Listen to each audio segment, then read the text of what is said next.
Good morning to everyone, and I would like to welcome you all to the State of Philippine Governance, a 5-year review of the Duterte Presidency. It's part of our monthly virtual town hall discussion where we try to bring different stakeholders representing the times government, civil society.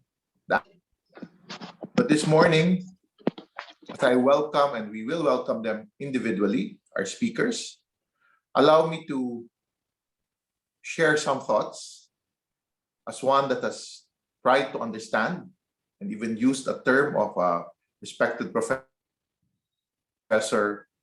Randy David Dutertismo, or this unique management style of our own president. But we know we have been challenged differently. And since last year, our own institute have tried to track what we call the pandemic challenges. And these pandemic challenges continue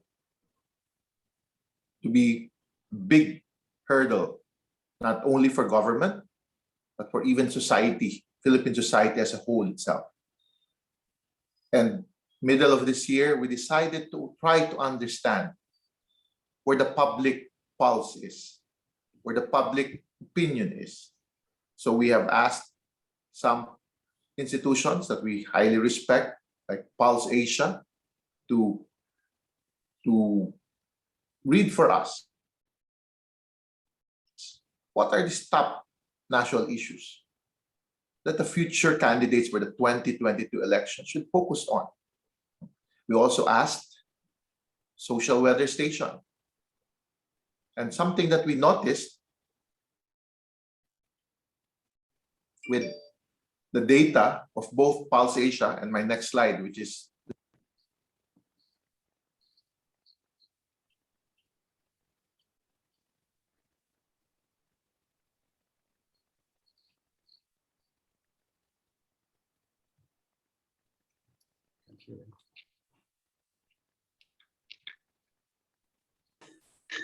Rami, have no audio.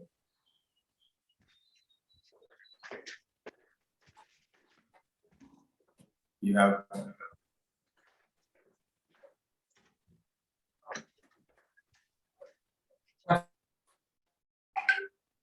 question by the social organization on the issue of poverty, the issue of quality of life that we have seen shared by Social Weather Station.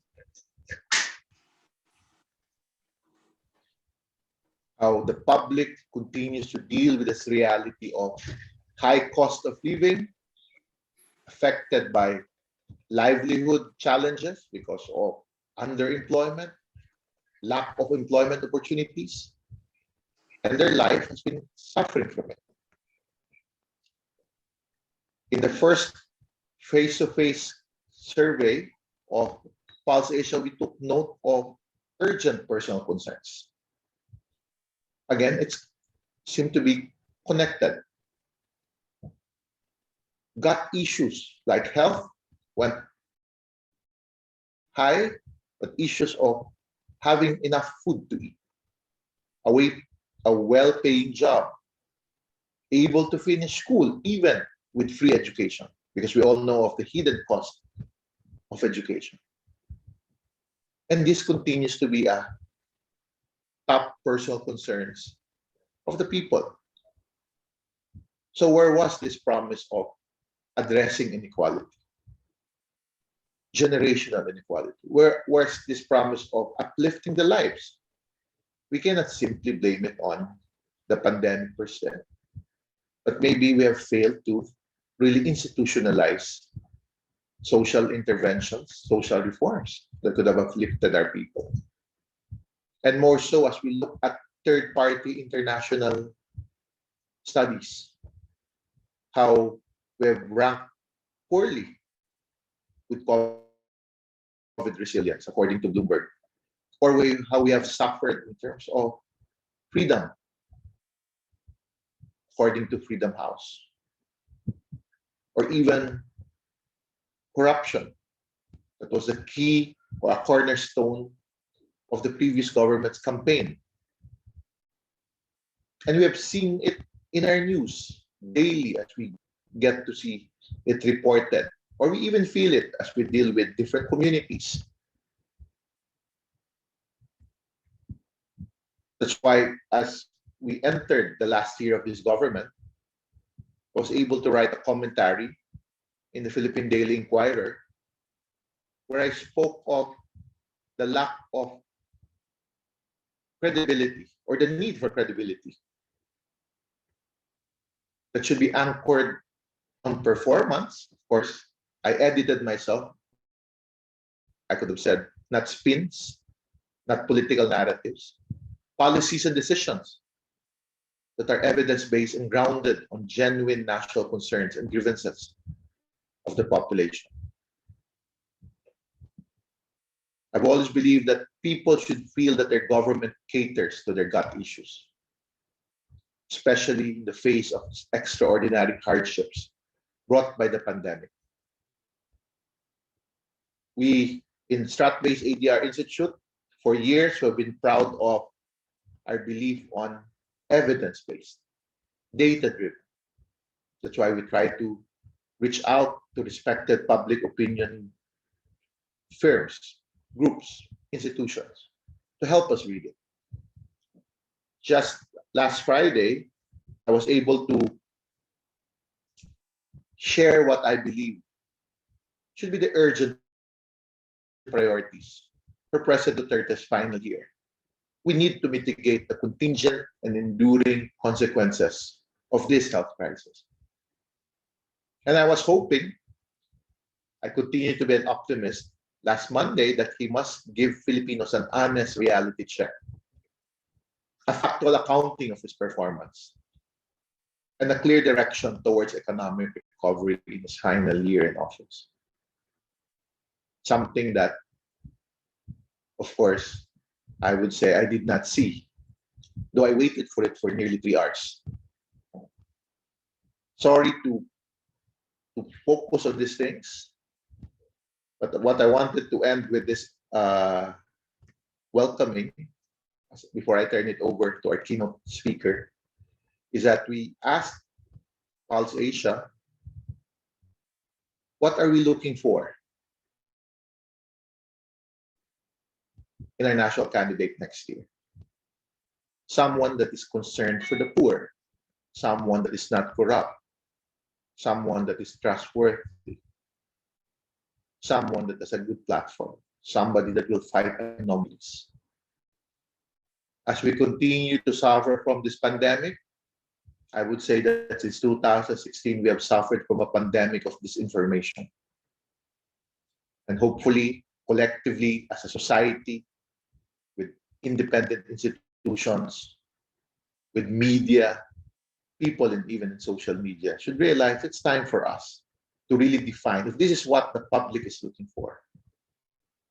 Let's use this opportunity as part of our democracy to really look for this type of candidates, not based on political narratives or spins.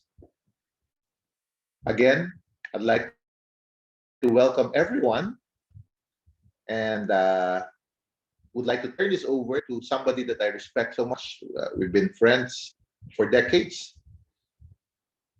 Judge Raul Pangalangan, who just retired or served as he ended his service at the International Criminal Court just this year. He is a former dean of the College of Law, and what we're proud of is that he was one of our founders and incorporators of this institute that we were starting in the early 2000s, and now hopefully we have made our mark in our own little way. So allow me, Judge Raul, thank you for joining us. I know you just came back and are trying to settle back in the Philippines. Thank you for accepting this, and I turn it over to you.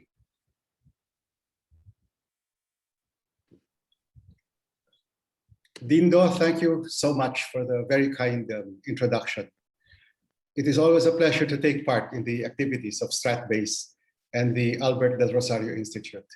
And I think we must all thank the organizers for bringing together the distinguished panel of speakers today. Among them, leading thinkers, scholars, opinion leaders, led by the respected Conchita Carpio Morales, retired Justice of the Philippine Supreme Court. Hello, ma'am. I am familiar with the work. Thank you. Hi, ma'am. I am Hello. familiar with the work of StratBase and the ADRi. They have catalyzed fresh thinking on Philippine public life. And our forum this morning focuses on one moment in that life, which is the President's State of the Nation address delivered this Monday past. It is actually a yearly event. The Constitution requires the President each year to address the Congress at the opening of its regular session. But year 2021 is different. As many others have noted, it is the last State of the Nation address to be delivered by President Rodrigo R Duterte, who took office on June 30, 2016, on the crest of his electoral victory and clear mandate. He has now been in office for more than 5 years, now in his last 11 months in Malacanang as president. In his first SONA in 2016, not even 4 weeks into his presidency, it was fine if he spoke of his campaign promises and how he would enact them into law and public policy. After all, a president, however powerful, needs the help of Congress to translate his political visions into workable programs and budgets. But for the SONA the other day, it was only fair for us to expect that he would report on which of the promises he has kept, which policies have been delivered, and conversely, which plans and programs have faltered and gone awry. Exactly what Professor Dindo Manhit called an honest reality check. After all, 5 years is long enough to check which of them have not moved forward. For sure, the people will not render their judgment until May 2022. But the 2021 SONA should be an excellent takeoff point because it is the chief executive's own report, his own version of what he has accomplished. It will show the highlights of an almost completed presidency, his most cherished achievements. It is also his chance to make his legacy statement, to tell the next generation of Filipinos how he would like his presidency to be remembered long after he and us are all gone. But the 2021 SONA is special in 3 other ways. 1, it is delivered under the shadow of an international investigation of the human cost of the war on drugs. We all heard the president. He's not backing down on his draconian policies at all, openly taunting the ICC investigators, and even more significantly, asking the Congress to pass a law to give the police and military free legal aid in what can presumably include charges connected with the anti-drug campaign.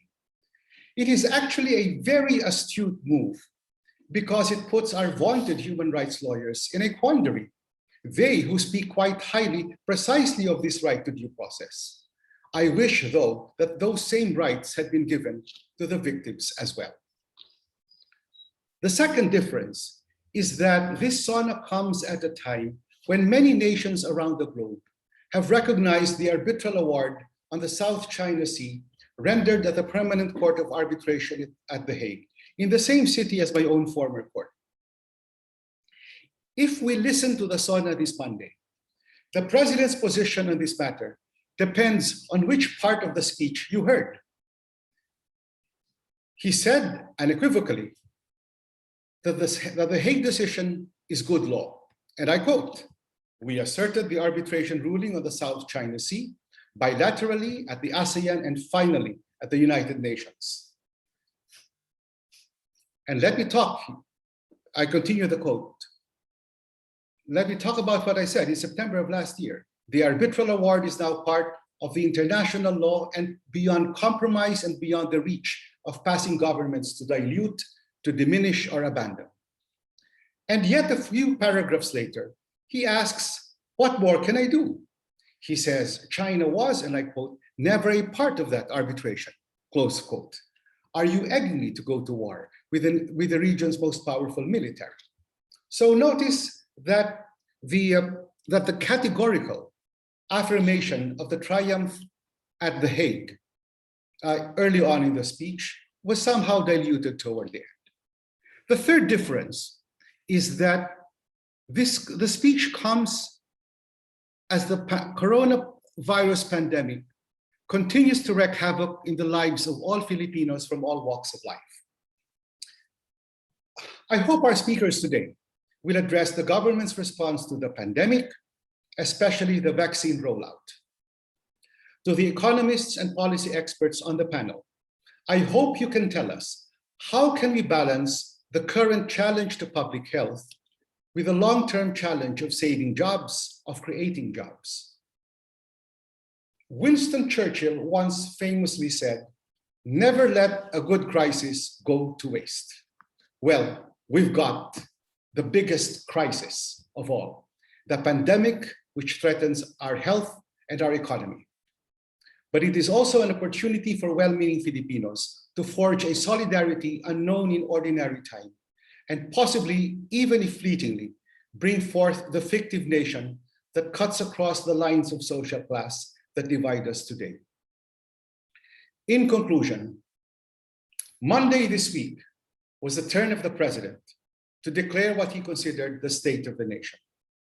Today and the days following is the turn of the nation, the Filipino nation, to speak its many voices and to say what dreams and hopes that began in 2016 remain alive and kicking in 2021. To our panelists, I look forward to the wisdom that you will share with us this morning, and have a good day to everyone. Thank you. Thank you, Judge Ru. Your deep thoughts is a good way to start our virtual town hall discussion.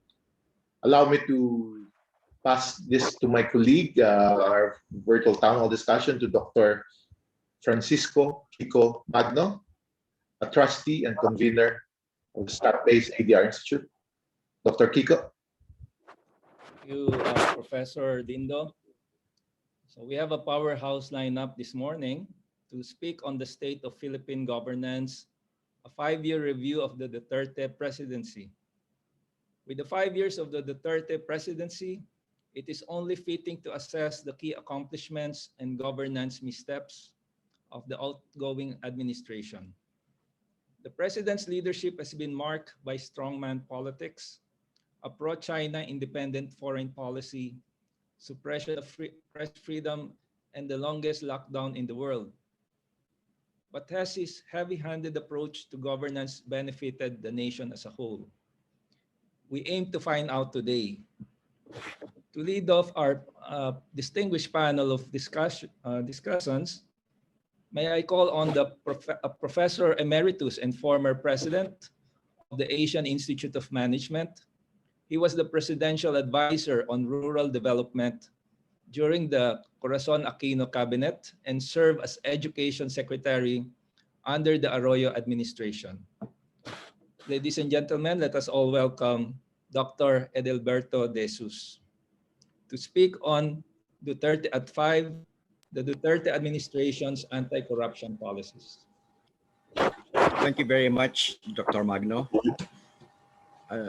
Let me begin with 3 preparatory points. First, a note of thanks for the invitation to participate in this forum. Second, a note of apology because I might have misled the organizers into sending me the invitation. I think what earned me the spot in this forum was my assignment in the project of the Ateneo School of Government to review the record of President Duterte at 5. And I was asked to do research on national security, criminality, and corruption. I have to say that actually there is very little of national security, which is the main focus, I understand, institute in what I was doing. But in any case, let me proceed therefore by simply taking a few minutes to indicate the conclusions of my assignment so that we can have more time for discussion as well as more opportunity for me to learn about the national security issues, which is the core strength of the foundation. So first, I think it was a brilliant decision to place at the top of the election campaign's 15-point legacy agenda the ending of criminalities, ending corruption, and ending the drug trade and illegal trafficking.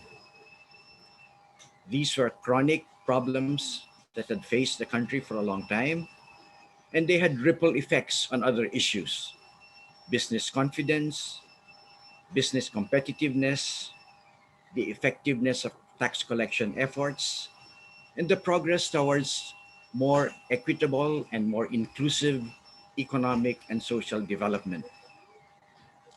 Finally, it was also a concern that was important to the country.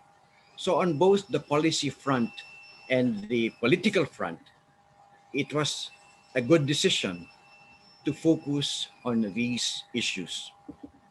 Second, I think, however, that it was a terrible blunder to promise achievements within 6 or 7 months. I don't know whether President Duterte actually believed that he could do it, but I would suspect that most Filipinos did not. Because even as campaign promises, these were extravagant commitments. Obviously, they were not delivered as scheduled.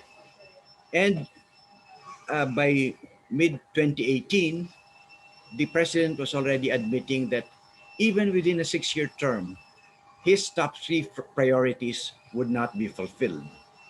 So by mid 2018, he was saying that he could not stop the drug traffic and the illegal trade. The drug war would not come to a conclusion by the end of his term. By by late 2019, he was also saying that he could not hope to stop corruption. And he had even talked about perhaps resigning his position because of this failure. And he repeated this lament in February 2021. Corruption would be a, a long-staying problem that would survive him. Uh,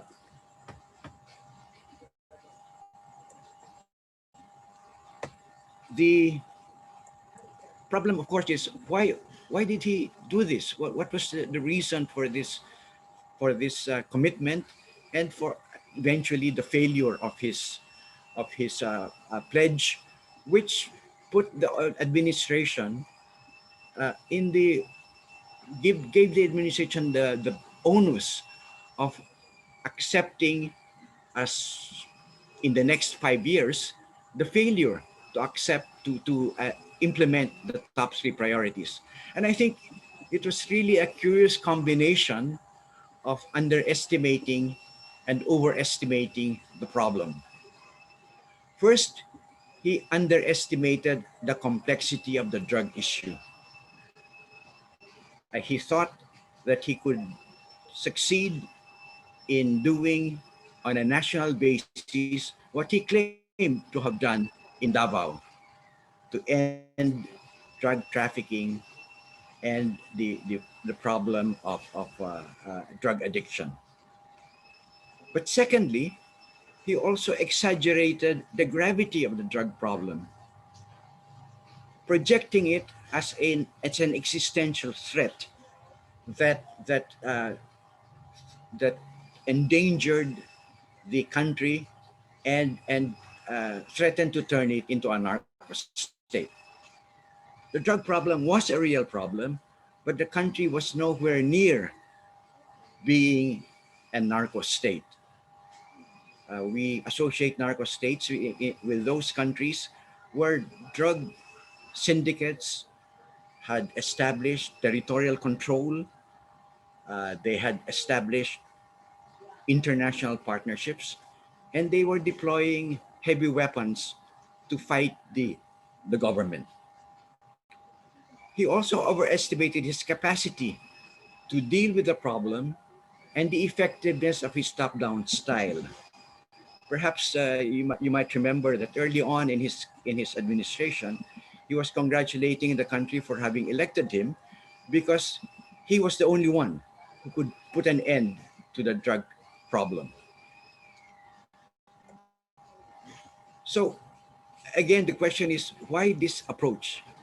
And I think first, he was betrayed by the success of the drug war as a campaign issue. The supporters of Duterte were able to persuade the electorate that the drug problem, which ranked fifth or seventh in among the top concerns of the voters, into the number one concern by the end of the campaign. And it was a brilliant tactical move for the elections. But then he believed that this would also be an effective governance issue. And it was, of course, a campaign pledge, so he had to attend to it. But what was effective for the election campaign was not necessarily effective for governance. This approach, however, also fitted in well with his inclination to rely on the police and the security forces. That was his go-to option because that had proven successful in Davao. And while it was not uh, inappropriate to call on the security agencies, clearly the problem had been oversimplified into a law and order issue, which experts are telling us the drug problem was not. It was also a public health issue. It was also a poverty issue. And the problem was that this approach to the drug problem tended to spill over into his approach to other concerns, such as the pandemic, taken mainly as a law enforcement problem. The consequence of this approach was that it reinforced an oversimplified approach to serious, complicated, complex governance issues, including the issue of the pandemic and the issue of national security. Second, it also put the military and the police in a difficult situation. It burdened the security agencies. And I think part of the problem that this forum will have to address is why this tendency, this uh, approach that the administration had taken. I think that what the approach has done is to, in fact, exacerbate the kind of issues that we have been facing. In the context of the security agencies, for instance, it is hard to explain why the president continued to rely on them even when he realized that that these were agencies that still needed strengthening and reform. And let me just close by connecting it to the SONA, because I think actually the SONA confirmed what the conclusions of our research had arrived at. When he talked about the drug problem, and when he talked about his failure in bringing it to a successful conclusion, he said that he explicitly said that in Davao he was able to do it. And he was able to by shock and awe tactics, the use of overwhelming force against the drug traders, or by uh, bribing them, by persuading them to take their trade elsewhere. So it was a mixture of using guns and gold to suppress the drug problem in Davao. But what was effective in a limited territorial area obviously could not be applied effectively on a national basis. The drug trade was too diverse, too complex, too costly to simply address by bribing the drug traffickers. And it was so too complex to try to address simply by force, because what he could do in Davao as a mayor, it was more difficult to do when he had to deal with other centers of power. And there were legal and reputational risks that he had to face, as Judge Pangalangan would be able to explain to us in greater detail. So this was the core problem that his approach had led us into.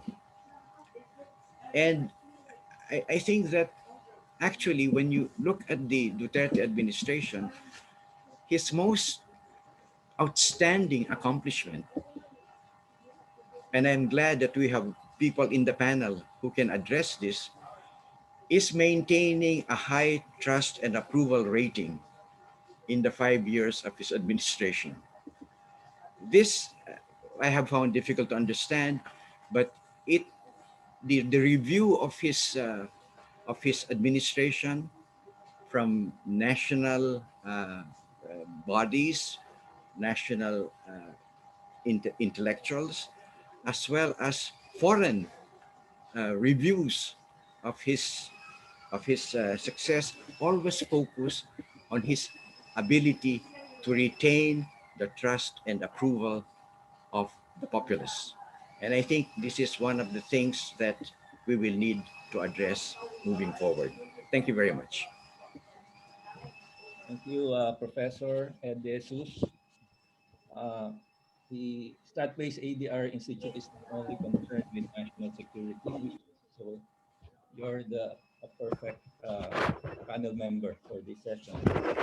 So Professor Ed mentioned the tendency for an oversimplified approach to highly complex problems. No? In public policy, we refer to drug problems, corruption issues as wicked problems. And it's very good that Professor Ed De Jesus mentioned how the Duterte administration scaled up uh, what is called the Davao approach and how it faltered as it applied to the whole of the nation. So thank you very much, Professor Ed, for that great presentation. Now, may I call on the chairperson of Insight Gov to speak on the imperative for democratic reforms in the country using the PGD framework. May I call on the chairperson of Insight Gov, Mardy Mapa Suplido. Thank you, Kiko, for the introduction, and thank you, Dindo, for the invite. So, mayong aga sa inyo tanan. I kind of feel out of place speaking amidst a lineup of intellectuals this morning. So, instead of adding to this morning's audit, let me share my reflections on some democracy sinkholes and how we might still be able to dig ourselves out. The state of democracy at the moment, feeling ko parang apoy sa kandila na malapit na mamatay, di ba? That we each need to drop whatever it is we're doing and use both our hands to cover and keep the flame of democracy alive. No? And why is that so imperative? No? Many of us at InsightGov have been involved in the work for change for the past 30 to 40 years. Many of us started as organizers, no? NGO workers in the 80s. Then after the EDSA revolution, we saw that it wasn't enough to just rally on the streets. No? We needed to become part of rebuilding the nation.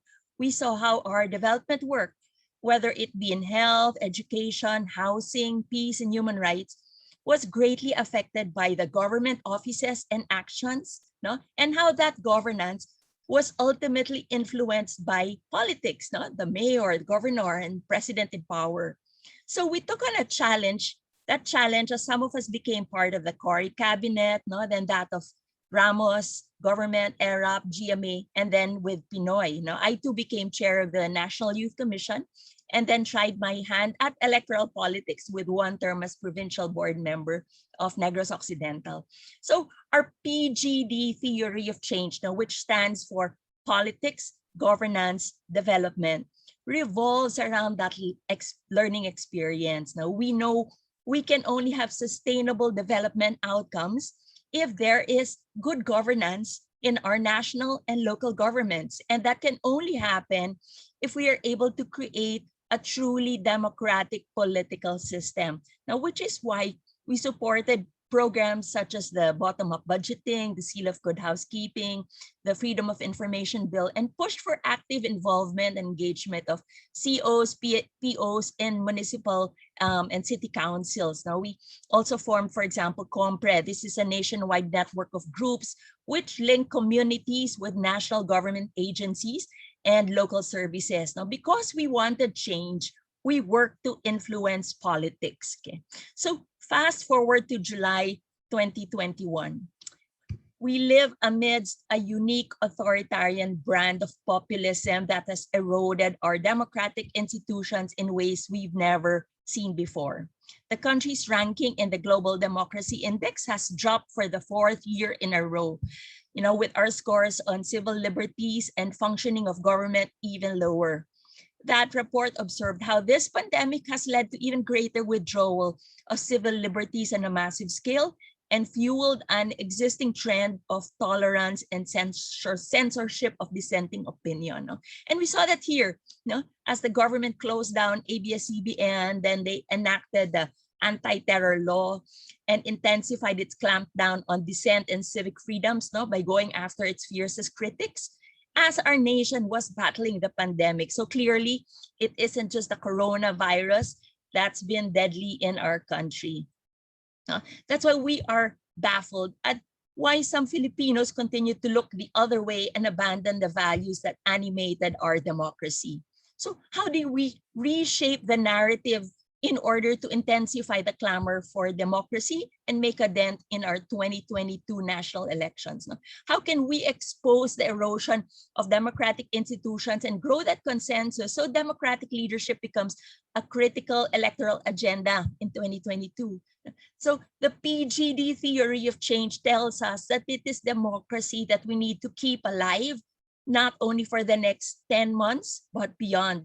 If we want to arrest the recurring cycles of development deficits, those of us who are still in development work, okay, we need to go beyond our education, health, and livelihood projects and move into political and electoral work these next weeks and months. Here are 5 ways we think we can ignite democratic reforms today. First, our NGO community, okay, many of us here need to accept that increased involvement in political and democratic work is key towards sustained development. Admittedly, in the 2016 elections put a wedge between the Luzon, Visayas, and Mindanao NGOs, polarized sides, and as a result, fractured and weakened the strategic role it used to play in the Pinoy administration. Many of, including us in InsightGov, felt we could no longer call for constructive engagement with this government. So some tried to rediscover its voice as a countervailing force for government, or some resorted to engaging instead with LGUs where pockets of good governance still exist. No? So this sector has to emerge from the quagmire and find a better way to wield its power with urgency and resolve to stop the erosion of democracy. It needs to collaborate, unite once more, and synergize to reform politics in the coming months. Okay, second, pro-democracy forces need to walk its talk, okay, by truly listening and being open to supporting candidates who may not be our top choice for president. Now, we're all very idealistic, principled, but let's learn from the examples of the US elections. No? For example, where Democrats who didn't like Hillary actually made Trump win. Buti na lang Bernie Sanders supporters who disliked Biden voted for him in the last minute versus the second term of Trump, no, with a very close margin. So in the Philippines, in almost all our past recent national elections, there was always a minimum of 5 candidates, no, some 6, 7, okay. So we need to remind ourselves not to lose due to a divided vote. Simply casting our votes on May 2022 is not going to keep democracy alive. We also need to ensure the victory of leaders who will strengthen that democratic space. Now, practicing what we preach means for each of us to leave our egos at the door and co-create a genuine unity among the organized sector despite our ranks and our colors. Okay. The third is the deployment of white hats in our online communication platforms. Because the Philippines continues to dominate social media with 89 million Filipino social media users. Now, the persistence of fake online news and trolls is badly hurting our democracy. Now, these are trolls who invent stories, spit out hate speech, no? They lie, attack, they mock, intimidate, all without fear of retribution. Imagine just a few years ago, siguro 10 years ago, the world was praising social media's tremendous potential to enrich democracy, diba? But today, with all this incivility, animosity, and disrespect, our online platforms have ceased to be spaces for interaction and discourse, sadly. No? We need to have ethical computer hackers, or what they call white hats, okay, to proactively secure online democratic spaces and protect them against malicious users and data robbers. So to those eavesdropping on today's conversation, if you want to make a real impact and have available funds, let's try and set up this white hats for democracy. Okay. Fourth, the noise and discord will intensify as elections draw near. So to counter these divisive forces, we need to get out of our echo chambers, right? Talk to our neighbors and tell them that the personal is political. Our message must reach the broader sectors of the populace. No? They need to understand that the absence of democracy and bad governance negatively impacts on our lives, just like losing one's job during the pandemic or having the floods enter our house. No? We need millennials who value diversity, independence, freedom of expression, information, to realize that those rights are basic only with democracy. Civil society can only hold our government accountable and challenge where our taxes go when democratic and authoritarian laws are abolished. And sectors can only participate in governance and nation building when we're able to elect leaders who do not disregard constitutional guarantees or sacrifice our nation's sovereignty. So we need to bridge that gap caused by the authoritarian populist narrative that have pushed false dichotomies and divided our people. And last and fifth, aside from our flawed and imperfect institutions and political process, there is something more about the fragility of democracy that we all need to be more concerned about. Now, many of us yet need to fully understand how democracy works when it works well, because we lack that cultivation of a strong political culture in our country across generations. So people have grown to mistrust politicians and governments in general.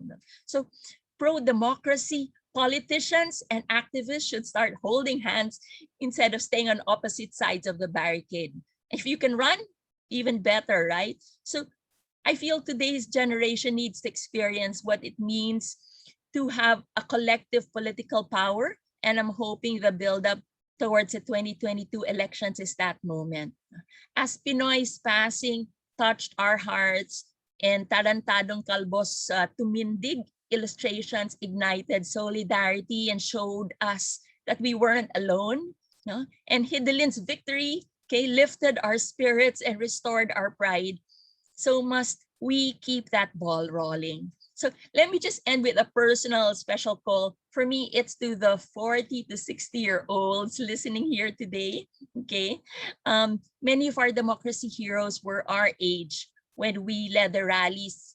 You know, when they led the rallies that we joined, and when they won elections against dictators, and when they stretched out their hands to make friends out of enemies. So it is our time, and we can make it our destiny. Thank you. Thank you, Mardy. By the way, Mardy is the country director for Build Change in the Philippines and Indonesia. So she was a student leader. She In the 80s. in the 80s. So probably Mardy can re-educate or start the ball rolling again in terms of reminding people about martial law, because of the disinformation that the Philippines had the golden age during martial law. So thank you very much, Mardy. I'm Thank sure you, there will be Kika. questions later. Now I would call on to talk about patronage politics in the Duterte administration. He is a full professor of political science and international studies and former dean of the College of Liberal Arts at De La Salle University. He specializes in the comparative analysis of politics and development in East and Southeast Asia and has extensive writings on elections, party politics, and political dynasties. Let me now call on Dr. Julio Tejanqui to speak to us about patronage politics in the Duterte administration.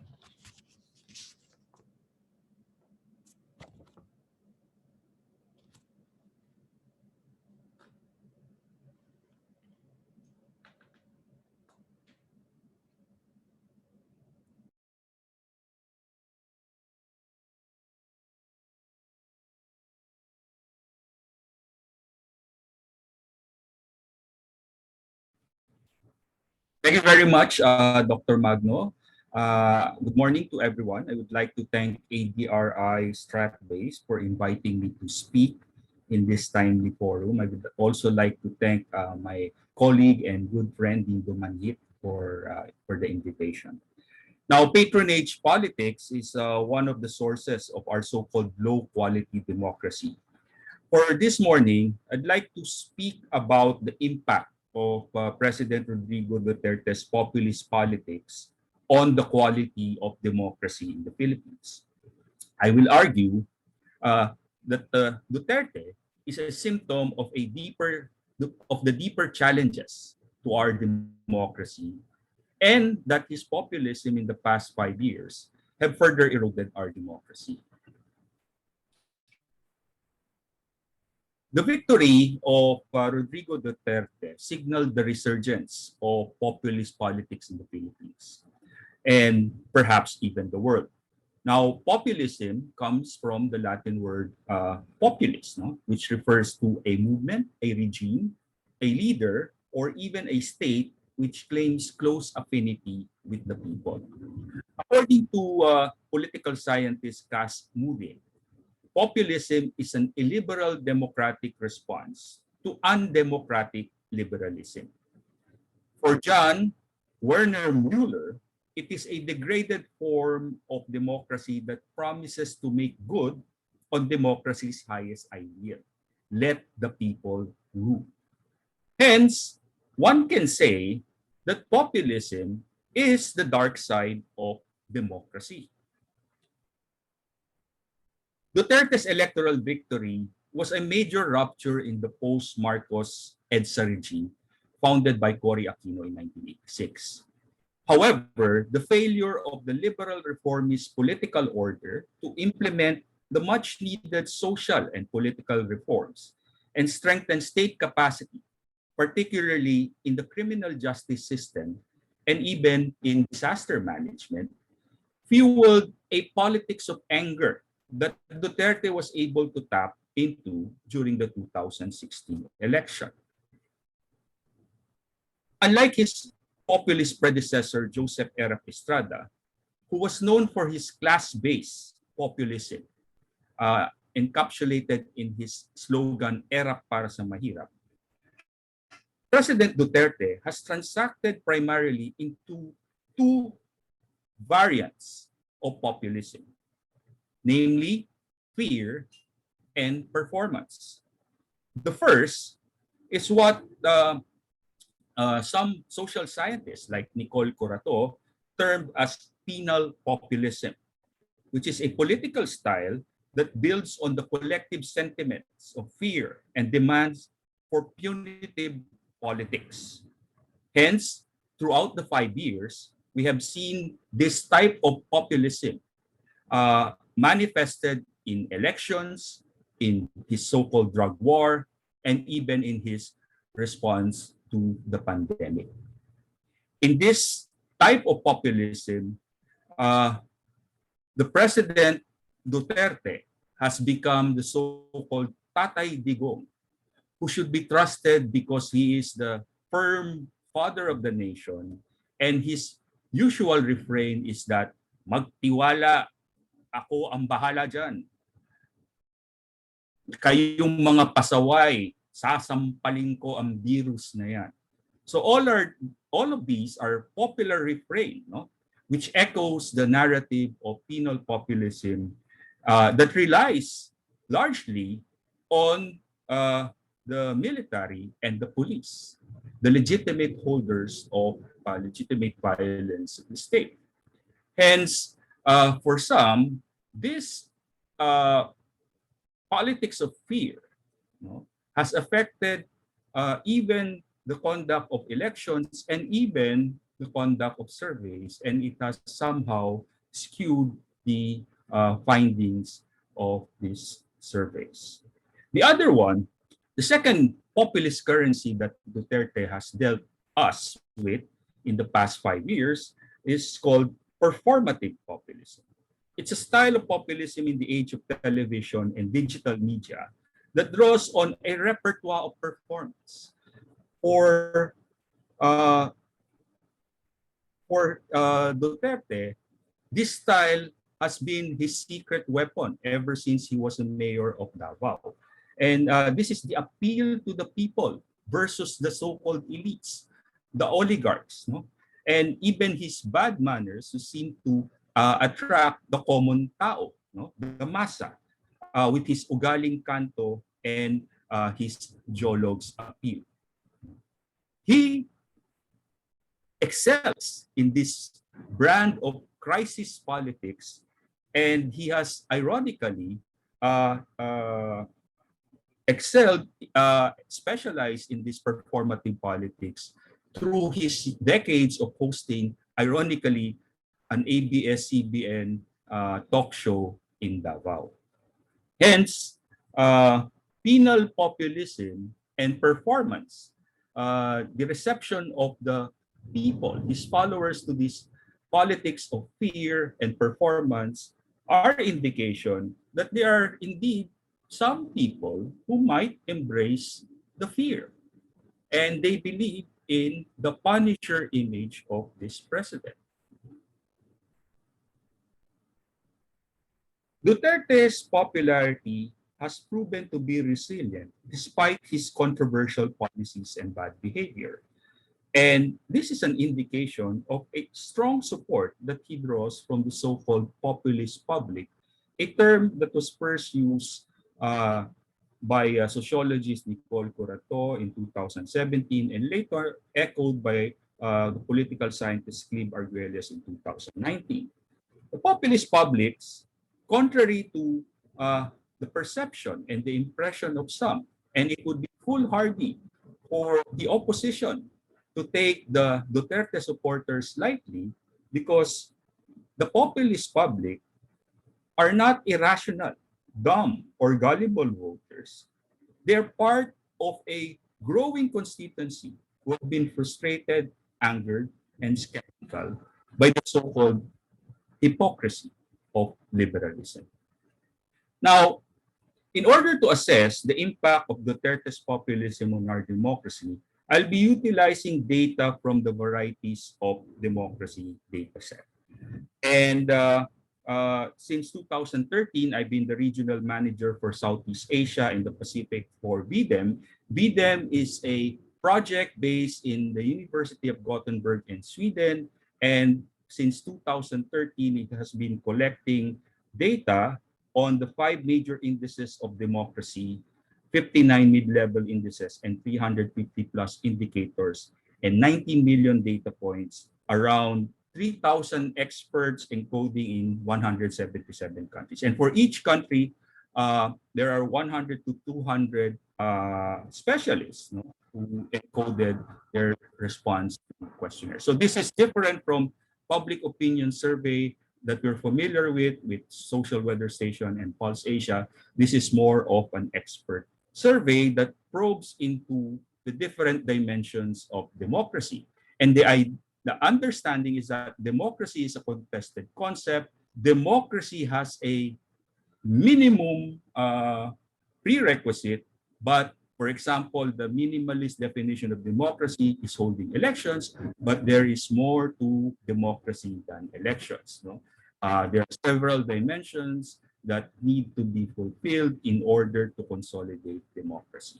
So if we look at the Philippines prides itself as being one of the oldest democracies in Asia, but our democracy has been found wanting. The quality of our democracy has been found wanting. Despite our rich tradition, the country has not been able to reduce centuries of socio-economic inequalities that have sustained patronage politics. No?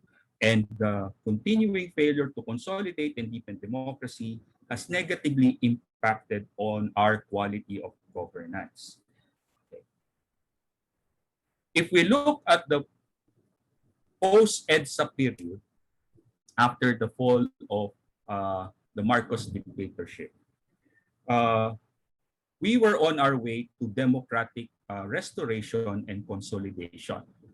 Despite the flaws of our brand of democracy, the first half of the post-EDSA transition was marked by the process of democratic consolidation.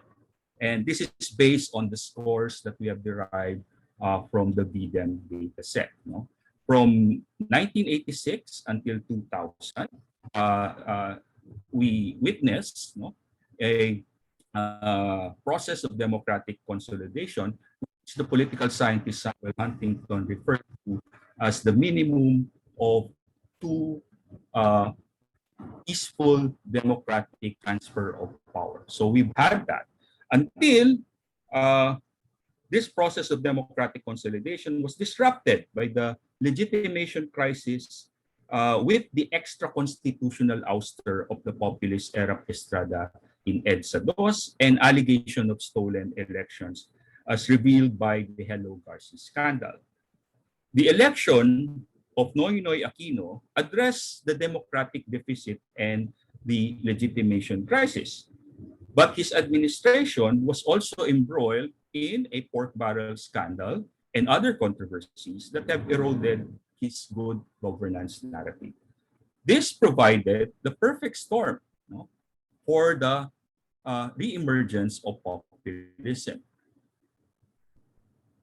Now, according to political scientist Felipe Miranda, if given a generous time frame of 50 years, a regime fails to initiate and make viable the processes and institutions that modern democracies must develop to endure, if most of its citizenry are unable to live human lives, then there is a good chance that the regime is not democratic or truly interested in democratizing.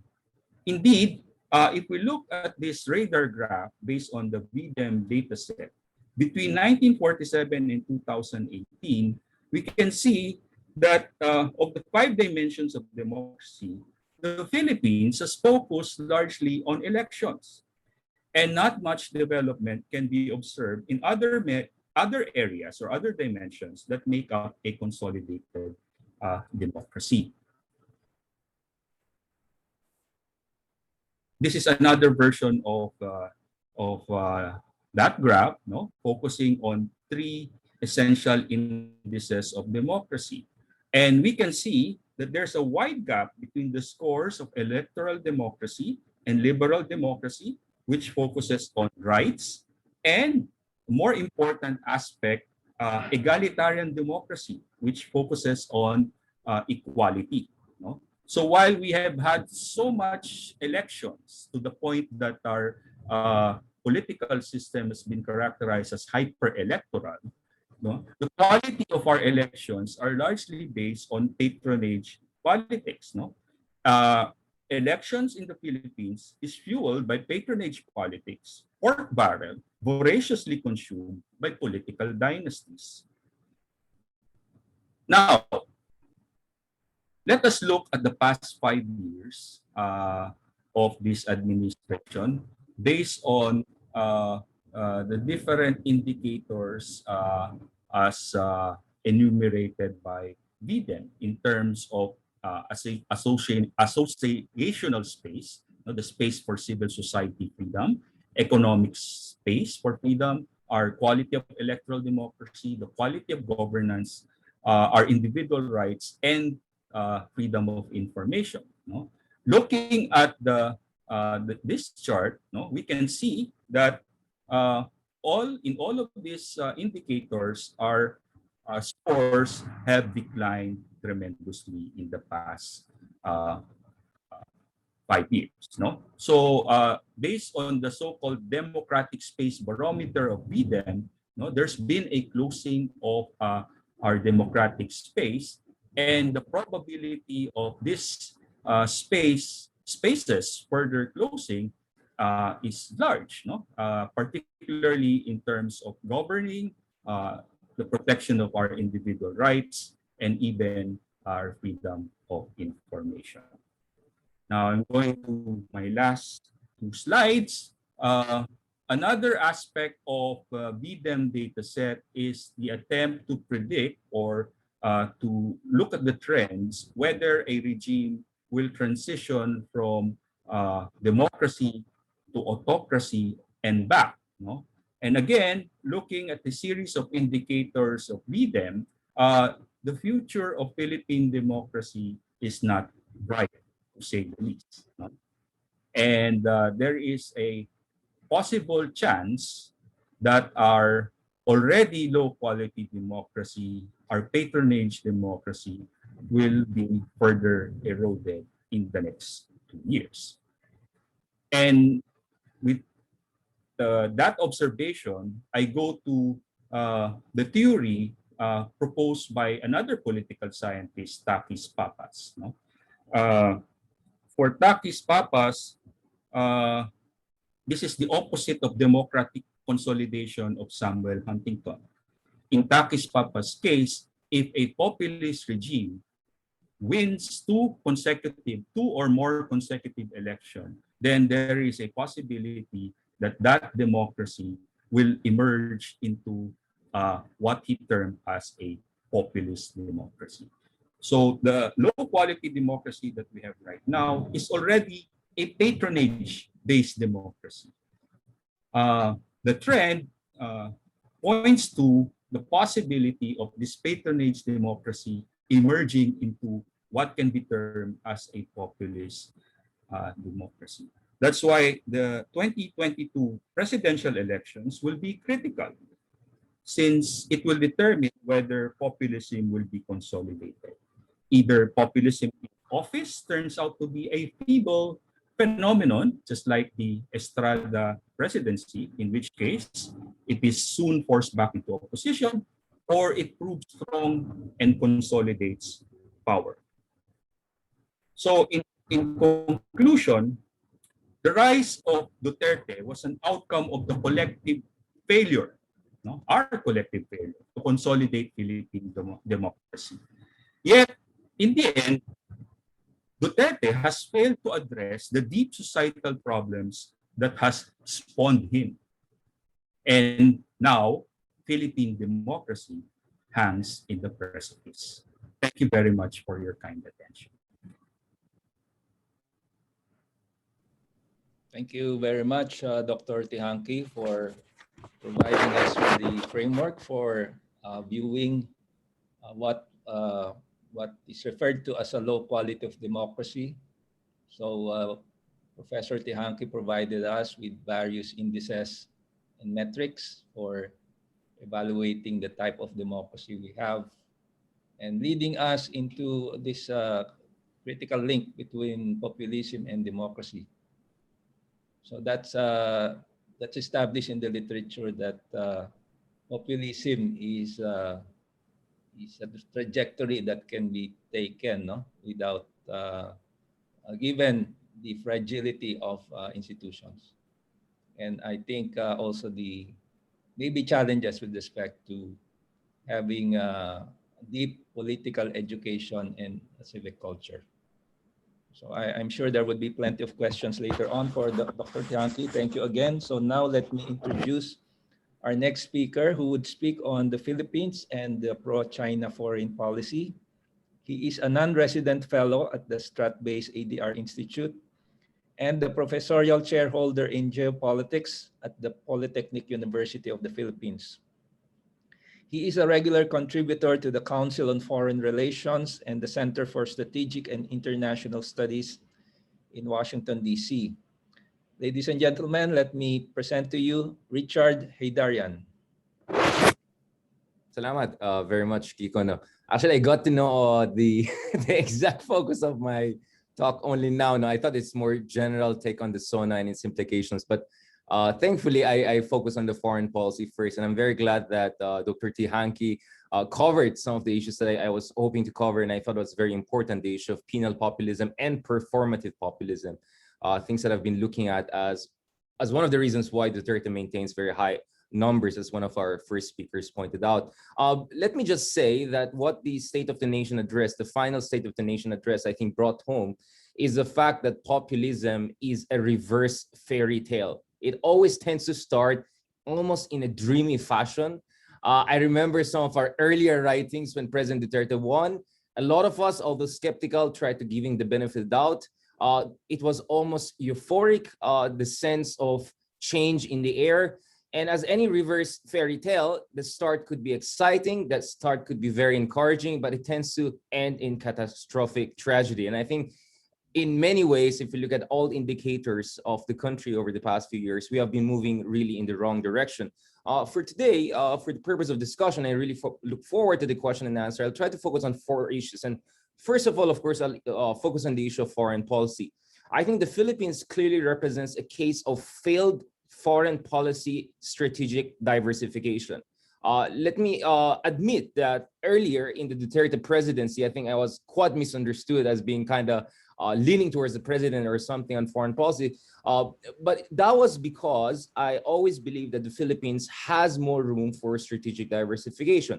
That as much as we have to value and leverage our traditional alliances, we also have to tap into new opportunities presented by an increasingly post-American order here in East Asia.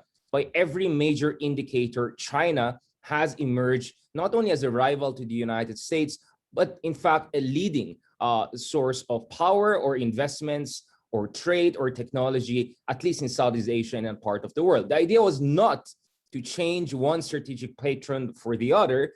The idea was to diversify and to hedge between the two, and to also ably use a combination of engagement and deterrence with China to deal with our challenges in the South China Sea. Unfortunately, that is not what has happened under President Duterte, and I think his State of the Nation address clearly showed us what is the root of the problem. I don't think the problem is the composition of his cabinet, people like Secretary Lorenzana, people like Secretary Ted Locsin. I think a lot of them in the government have been doing a very good job of upholding our sovereign rights, upholding our national interests. On many occasions, they contradicted the president, not once, but on multiple occasions, so much so that Duterte had to impose a gag order on them That was quite something interesting earlier this year. But we're beginning to hear certain things percolating out of the more independent-leaning cabinet members of the president.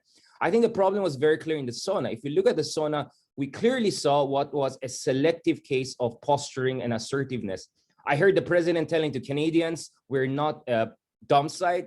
I heard the president talking about the Balangiga Bells and how the Americans were horrible colonizer 100 years ago and what crimes they committed against our Moro sisters and brothers.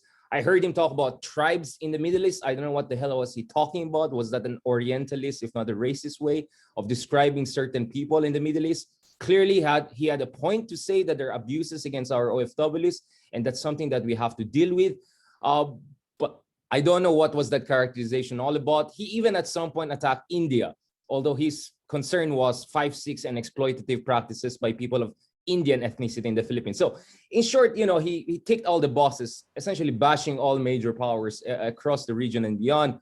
And yet when it came to China, we saw that he either tried to omit and avoid the discussion of China. Clearly, he referred to citizens of a certain country when he was talking about laboratories of shabu being established in the Philippines. I think everyone knows where these people are coming from, and yet the president did not even mention them.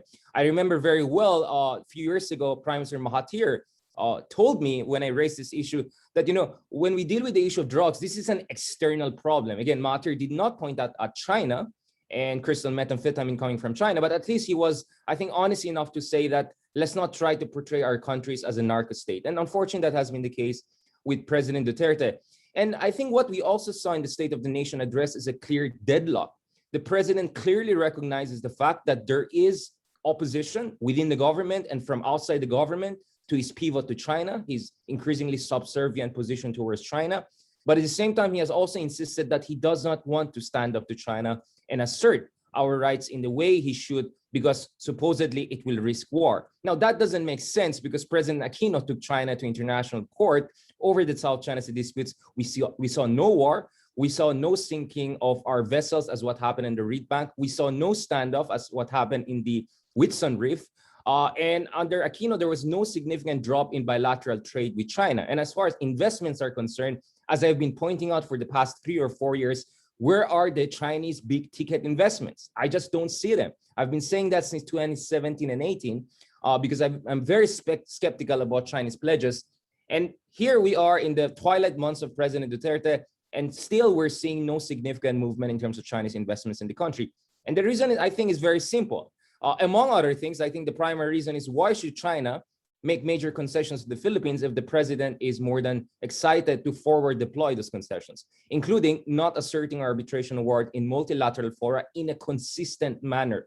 It is true that the president on certain occasions, including in a speech before the United Nations General Assembly last year, said that there's no point for compromise, this is final. But he himself, a few months later, said that this is a piece of paper. In fact, what has been extremely worrying for me is that at some point the president was essentially echoing the Chinese talking points, whether on the arbitration award, whether on the issue of jurisdiction, whether on the issue of ASEAN Code of Conduct, whether on the issue of American Freedom of Navigation operations, and so on and so forth. And that is very troubling for me. Nonetheless, I think heading into the next elections, there is still room for maneuver.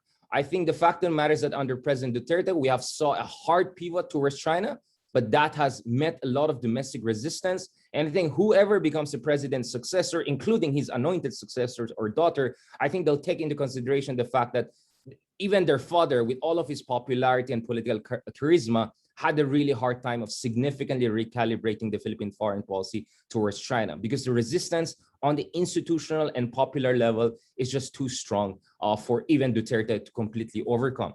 But that brings me also to the second issue. I'll try to go more quickly through this because Dr. Tehanki has mentioned this.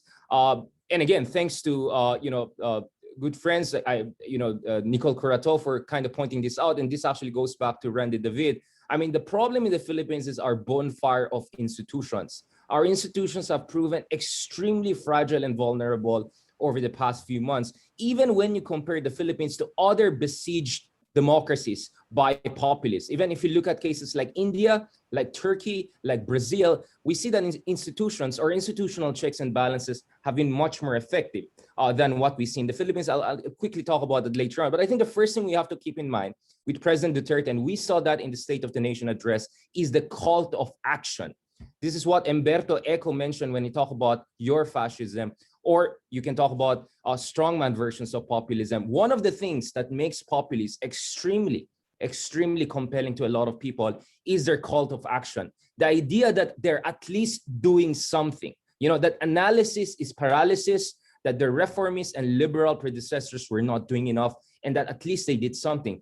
And when it comes to President Duterte, he is also very good in terms of focusing on executive proactiveness and administrative strength. For instance, in his State of the Nation address, he was very much pointing out at the fact that now, if you want to get driver's license, it's easier. You can extend it to 5 years, even to 10 years. If you want to get a passport, you can extend it to 10 years. How is this so good for OFWs? And in fact, if you talk to OFW Filipinos, to a lot of so-called ordinary Filipinos, they'll agree with you. They'll say that these are the changes that we're looking for, these low-hanging fruits that for some reason were not paid attention to by the previous administration. The other thing that we have to also look at President Duterte is this. In the 2016 elections, we paid a lot of attention to his war on drugs rhetoric. But what he really had was a grievance politics, a catch-all campaign that targeted every single point of grievance among the Filipino voters. He did not only talk about drugs and criminality, he talked about so-called oligarchs. He talked about Imperial Manila and the need for federalism. He talked about so many different issues whereby every single Filipino, regardless of your ethnic background or socioeconomic class, you could relate to him. So while the issue of drugs was front and center in his rhetoric, it is very clear that he had a catch-all campaign that really tapped into grievance politics. And my contention is that that grievance politics has not gone away. And whoever wants to be the next Philippine president has to know how to tap into this grievance politics without necessarily tapping into the populist playbook and disastrous policies that we have seen in the past few years.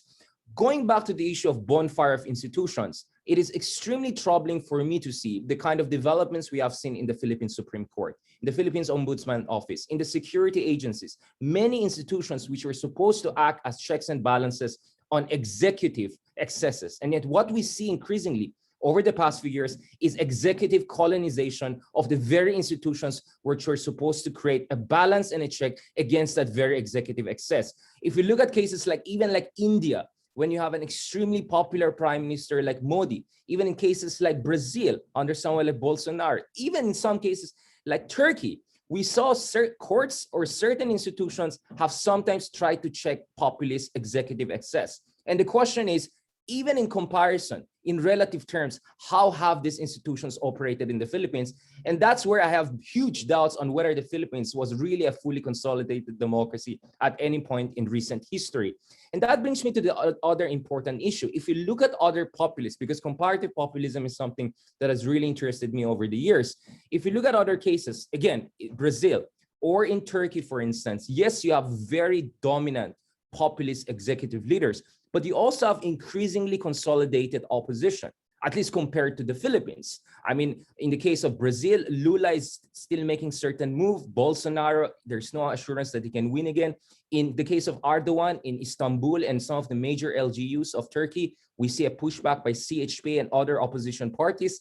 Come to the Philippines, kamusta naman yung ating opposition, right? I think one of the strengths of the populism of populists like Duterte in the Philippines is essentially what Margaret Thatcher was doing in the 80s and 90s, which is, Tina, there is no alternative, right? It's either me or chaos. And I think the challenge for the opposition, for any opposition leader for that matter, was to come out and say that I can be an alternative and a more competent and effective alternative to the president. And all Duterte had to do was to say, oh, this person is corrupt, this person is weak. The idea of weak is very much in his rhetoric. He very much likes to attack women, especially women who are independent-minded opposition leader.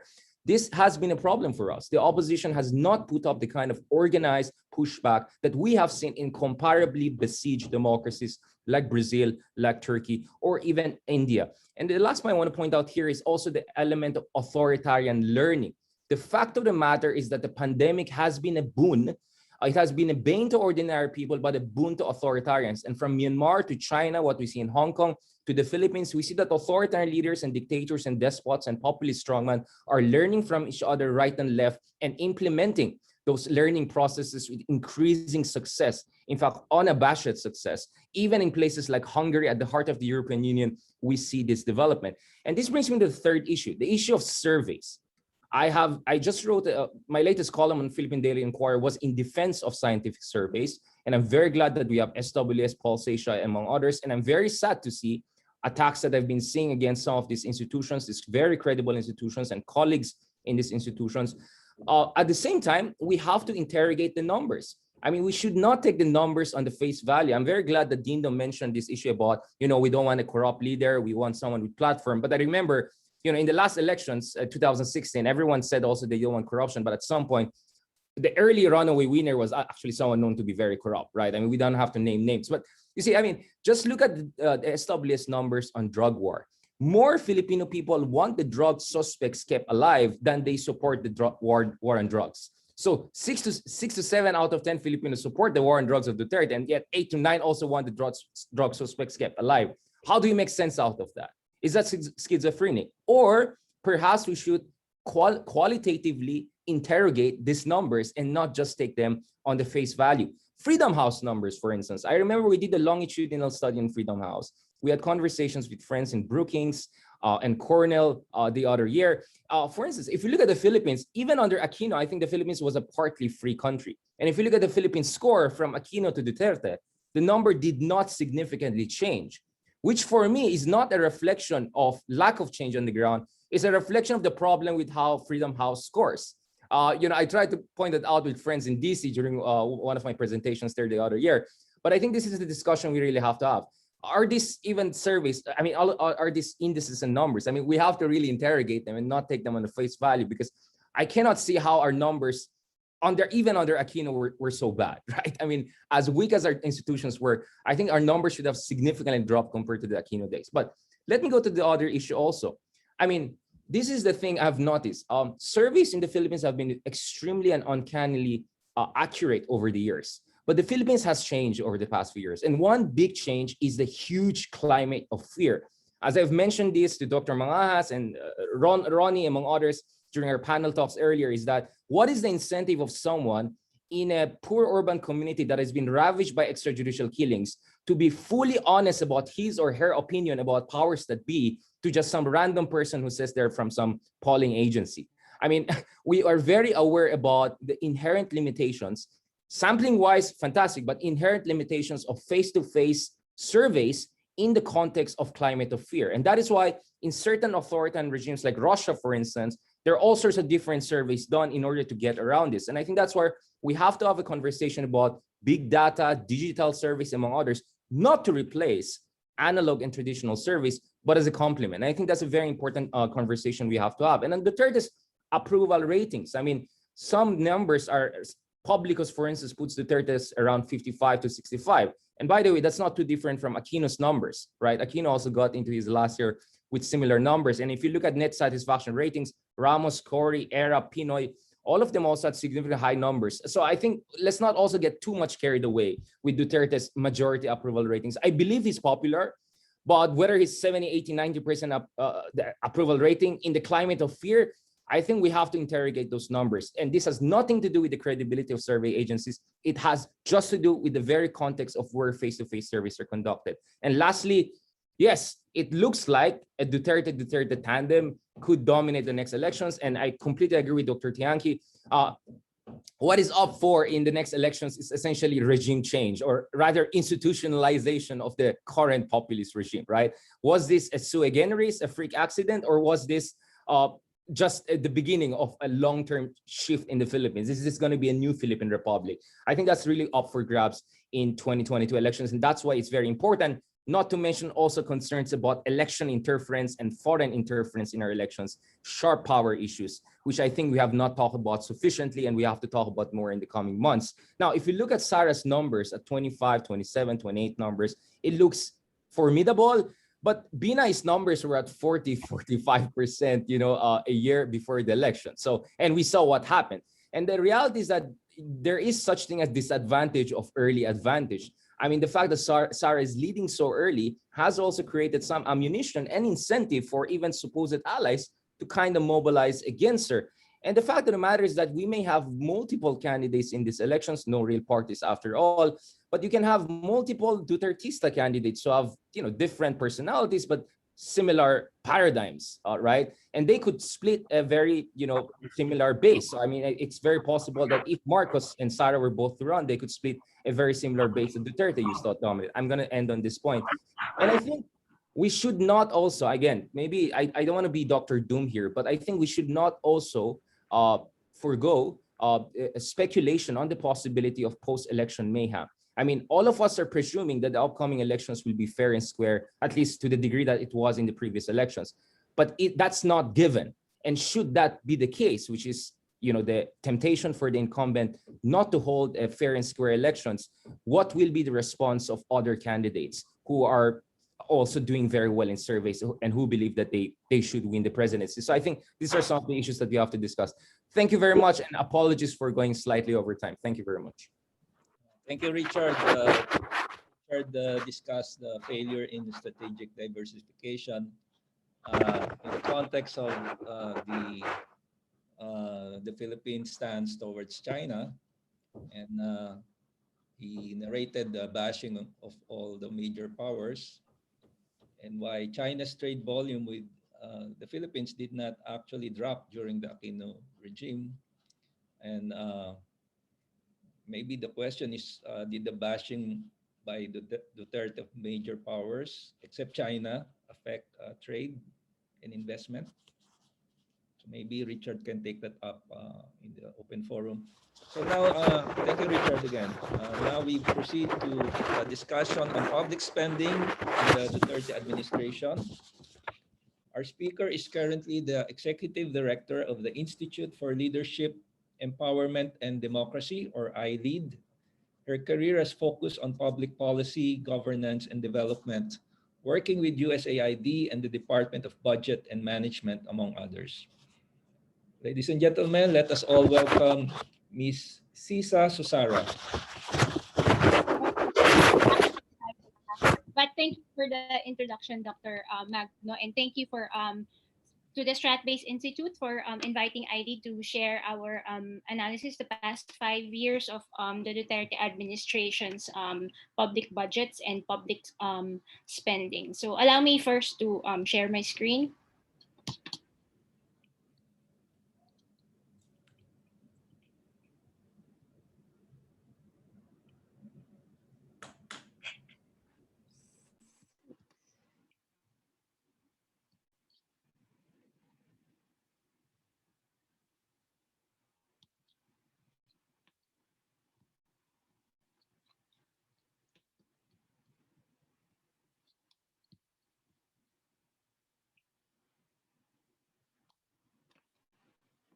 So in the next 10 to 15 minutes, I'll be discussing the public spending under the Duterte regime.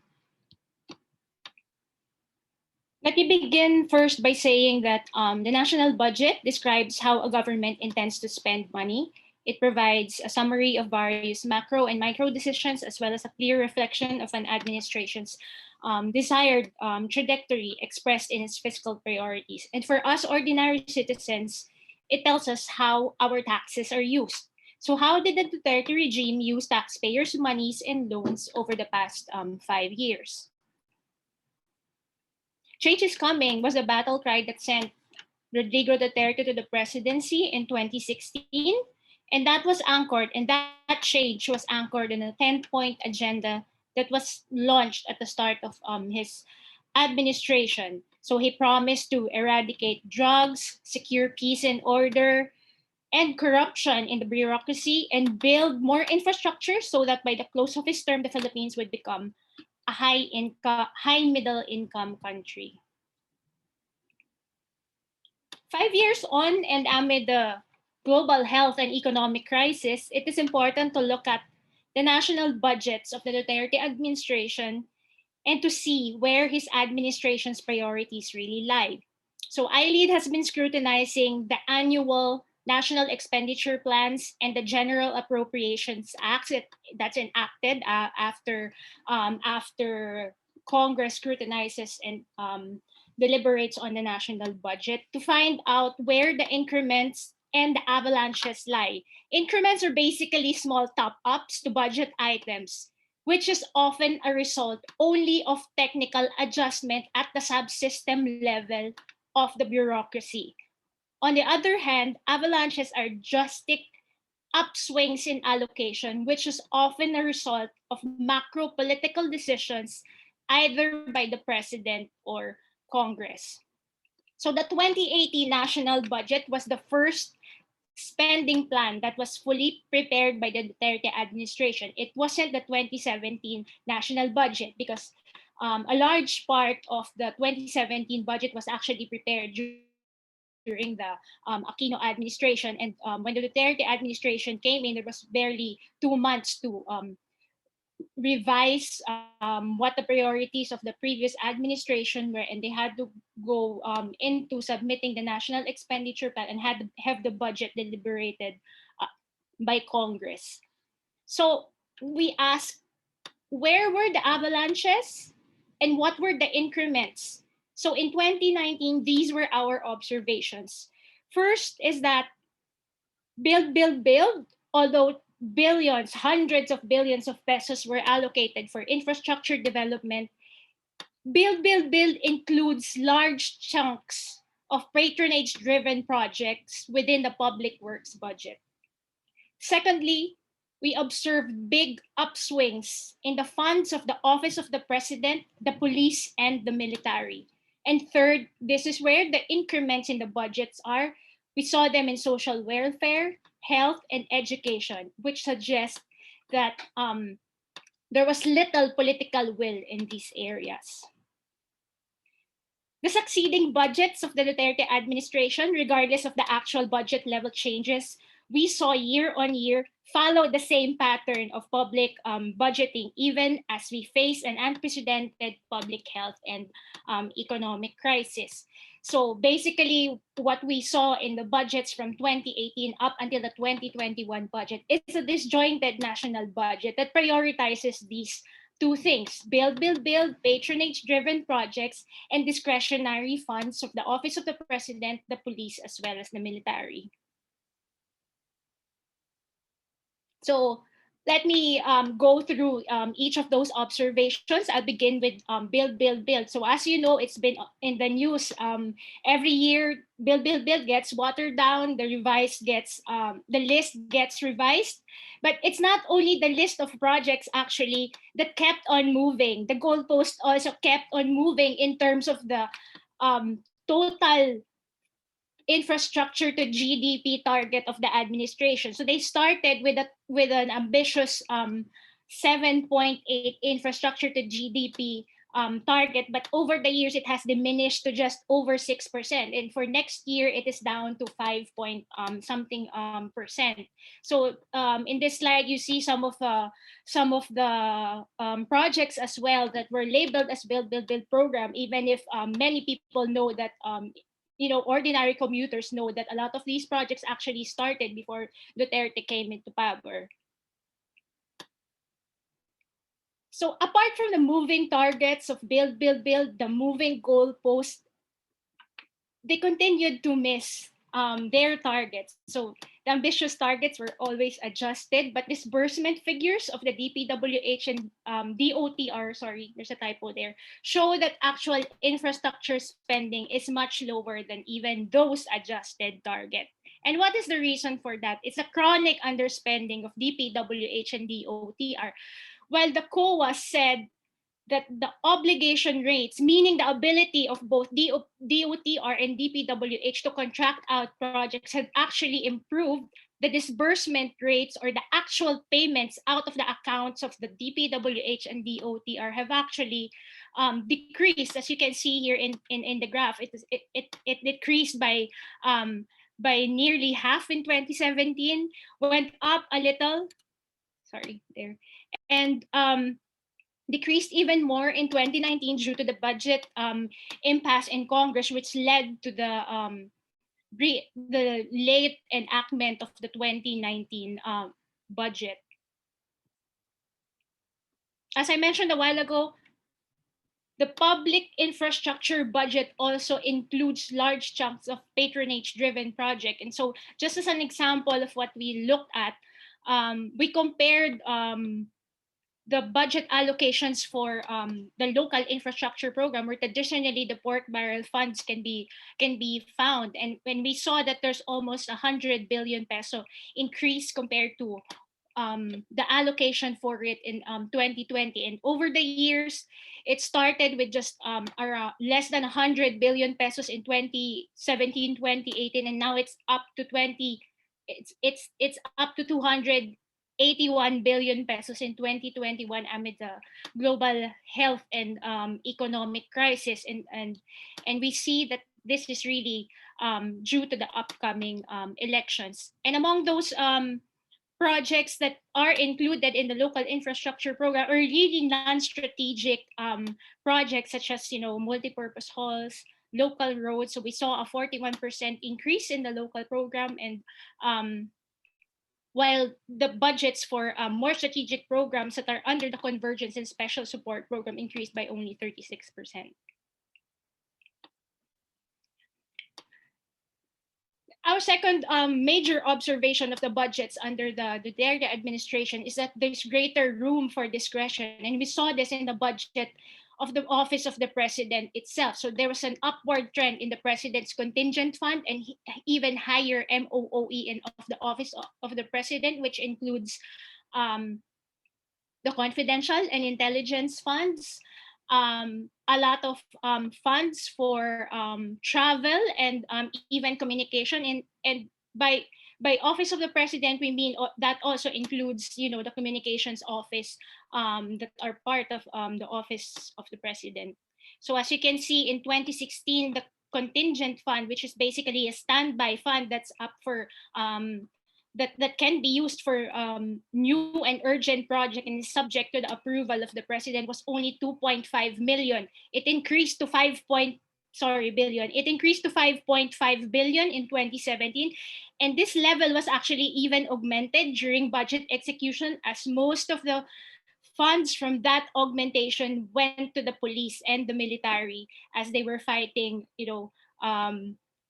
the battle in Marawi.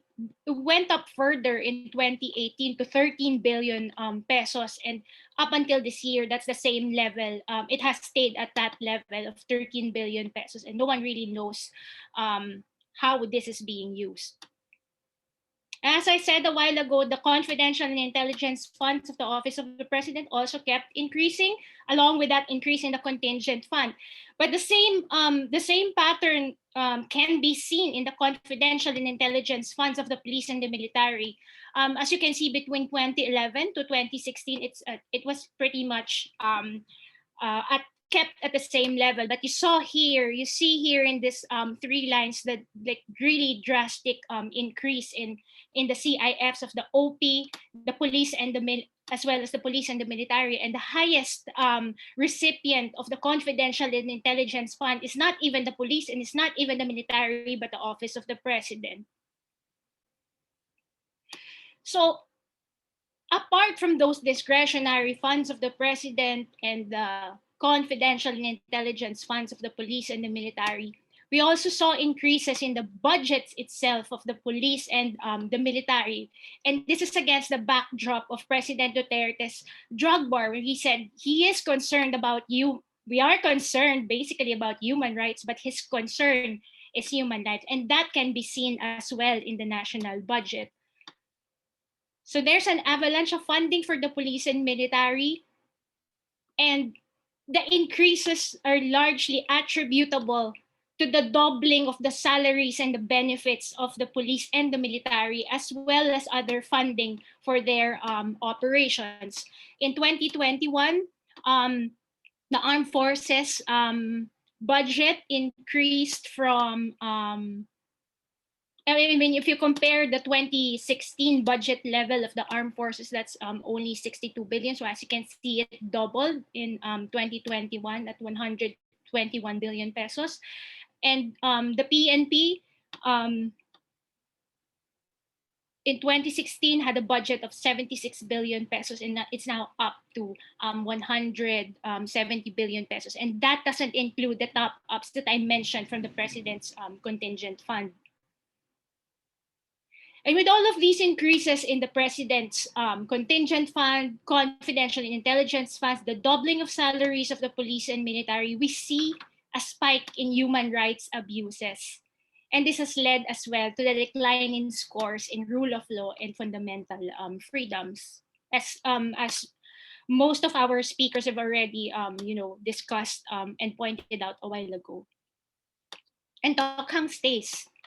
Even amidst the pandemic, there are reports that the dog war continues to spread fear in poor communities, and despite being called out for the thousands of lives it claimed, the anti-drug strategy remains to be punitive and murderous instead of restorative.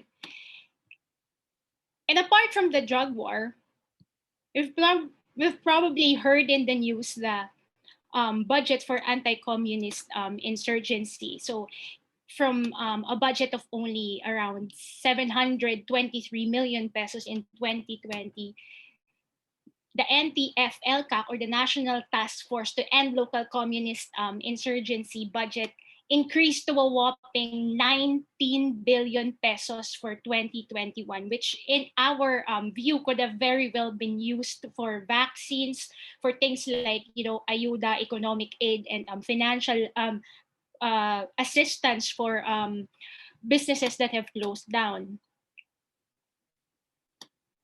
Meanwhile, while we see large upswings in the infrastructure budgets, in patronage-driven projects within the public works budget, in the confidential and intelligence funds of the OP and the police and the military, we see a very incremental increase for the budgets for social services. So you see that line, the stick line here, the blue line, for 2021, there's 37%. That's 37% of the total national budget. But the only reason why it's the highest is because it's constitutionally mandated that education should have the highest budget allocation. But as you can see, the trend there has been going down since President Duterte came into power.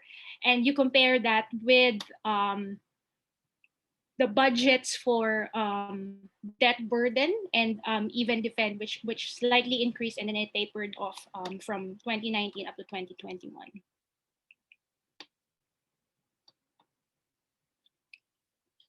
So this basically shows you the budget levels. As I said, you see here a drastic cut between the 2021 plus the Bayanihan budgets for DSWD and DOH, and that's because there's no budget allocation for cash transfers for the poor in the 2021 budget anymore.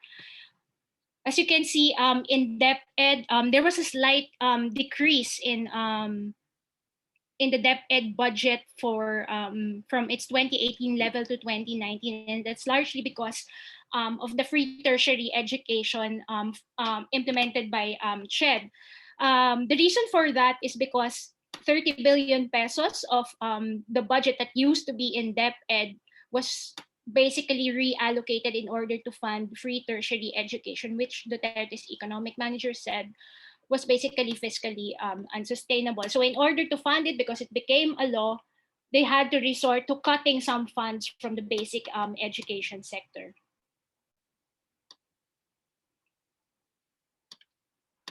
And so what does Duterte's budget look like in the midst of the pandemic? So the Duterte's pandemic budget is basically, the Duterte administration is basically scrimping on aid, even as the country faces the worst our worst economic crisis since World War II.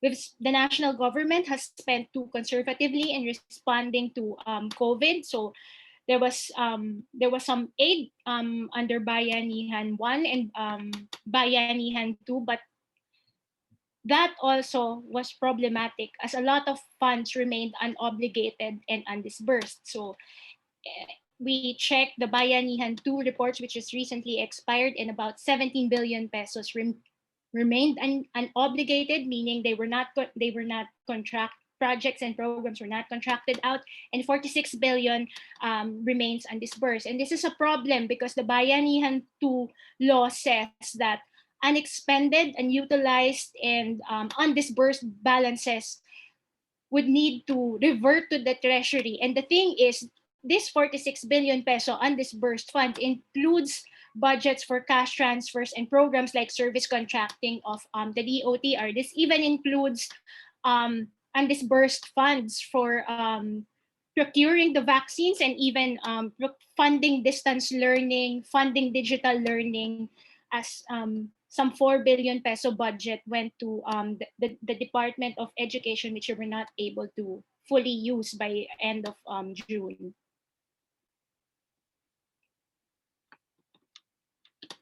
And you would expect that because there's a consensus among economists around the world that the economic managers will tweak the national budget such that fiscal policy would be more responsive to the pandemic, and that it would support economic recovery.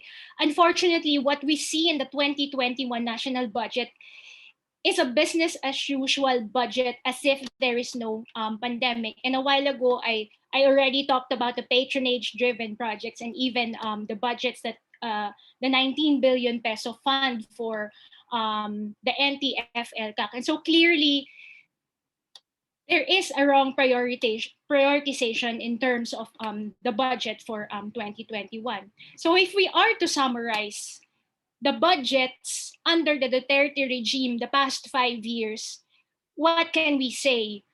Who does it favor? The past 5 years of the Duterte administration's budget favors three groups of people. First, clearly, that's the president himself, with all of the with all of the increases in the contingent fund, with all of the increases in his confidential and intelligence funds every year. That also favors the police and the military, where we see at a lot of funds were going into the security sector, the peace and order elements of the government, instead of investing for inclusive and more sustainable development.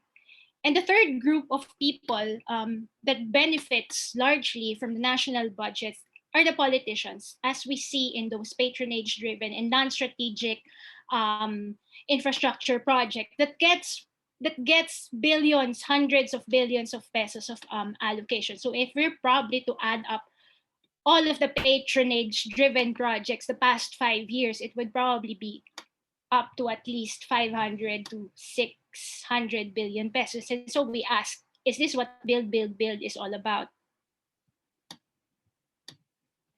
So yeah, as I said, amidst the fiscal crisis, fiscal policy is the key to recovery. But how are we to rebound and recover, as the economic manager said, from the worst downturn in history, when the funds for vaccines are parked in the unprogrammed appropriations, when there's no cash transfer program for the poor, when the budgets of DOLE, DTI, DOT barely change, when there's not much budget for service contracting of PUV drivers in the 21 budget as well, when DepEd continues to implement distance learning but doesn't have a budget that adequately supports distance learning, and when we see avalanches in funding mostly going to infrastructure spending, which includes large chunks of funds for patronage-driven projects. And we see also that aside from Tokhang, more resources are poured into ending a communist insurgency and the drug war in the midst of the pandemic. And so just to conclude, let me just say one thing. The 2022 budget, which will soon be submitted by the Duterte administration, and it will soon go through budget legislation sometime in August or September, needs to be carefully watched. This is a critical budget, not only because it's election season next year, but because fiscal policy is so important, and the national budget is the instrument in order to drive recovery. So it's very important that the budget is allocated into the right priorities, and that it responds to the pandemic, and it would help ordinary citizens recover from the crisis. So that's all from iLead. Thank you very much again to StratBase for inviting us here to share our analysis. Thank you very much, Sisa, for that discussion on the budget prioritization and utilization under the current government and how this may be used maybe to support further democratic erosion as presented by the previous discussants. So now let me introduce uh, panelists who will discuss surveys. So let's start with the president and co-founder of the Social Weather Stations. He was a professor of economics at the University of the Philippines and previous vice president for research and development of the Development Academy of the Philippines. Let us all welcome Dr. Mahar Mangahas to discuss survey data West Philippine Sea under the Duterte administration. Morning. We fine already? Okay, I'm going to discuss specifically our latest surveys about the West Philippine Sea. I'm not going to discuss our other surveys, of which we have more, by the way. And let me just say that please go to our website for other things and expect these things to involve the quality of life of the people and how they're really doing and what is their state. Don't expect popularity, all right? Because surveys are much more than popularity. And if that's all you want, well, we have no more time for that at SWS. This is about the West Philippine Sea. It's my assignment. Next, please. Next slide. There are two parts of this presentation of mine. One is certain items that have been sponsored by strat-based ADR itself. Let me say this is a national survey, all right, usual time.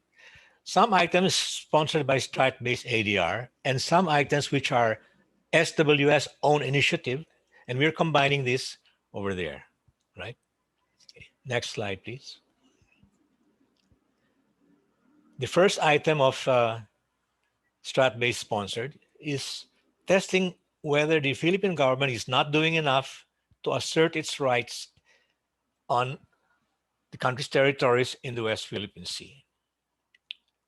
To this, we see that the public clearly agrees. I call this clear agreement. 47%, we're not doing enough. Only 24% disagreeing. And that plus 23, I call that a clear agreement that we must do more. Next, please. I will show you the results by geographical area, right? By geographical area, so that you will see that this feeling is nationally widespread geographically. Right? This is widespread geographically. Next slide, please. Now, this is about forming alliances. This is testing whether the government should form alliances with other countries to defend the Philippines' territorial and economic rights in the West Philippine Sea. This is agree 69% and disagree only 10. This is very strong agreement on forming alliances with other countries for the defense of our rights in the West Philippine Sea. Next slide.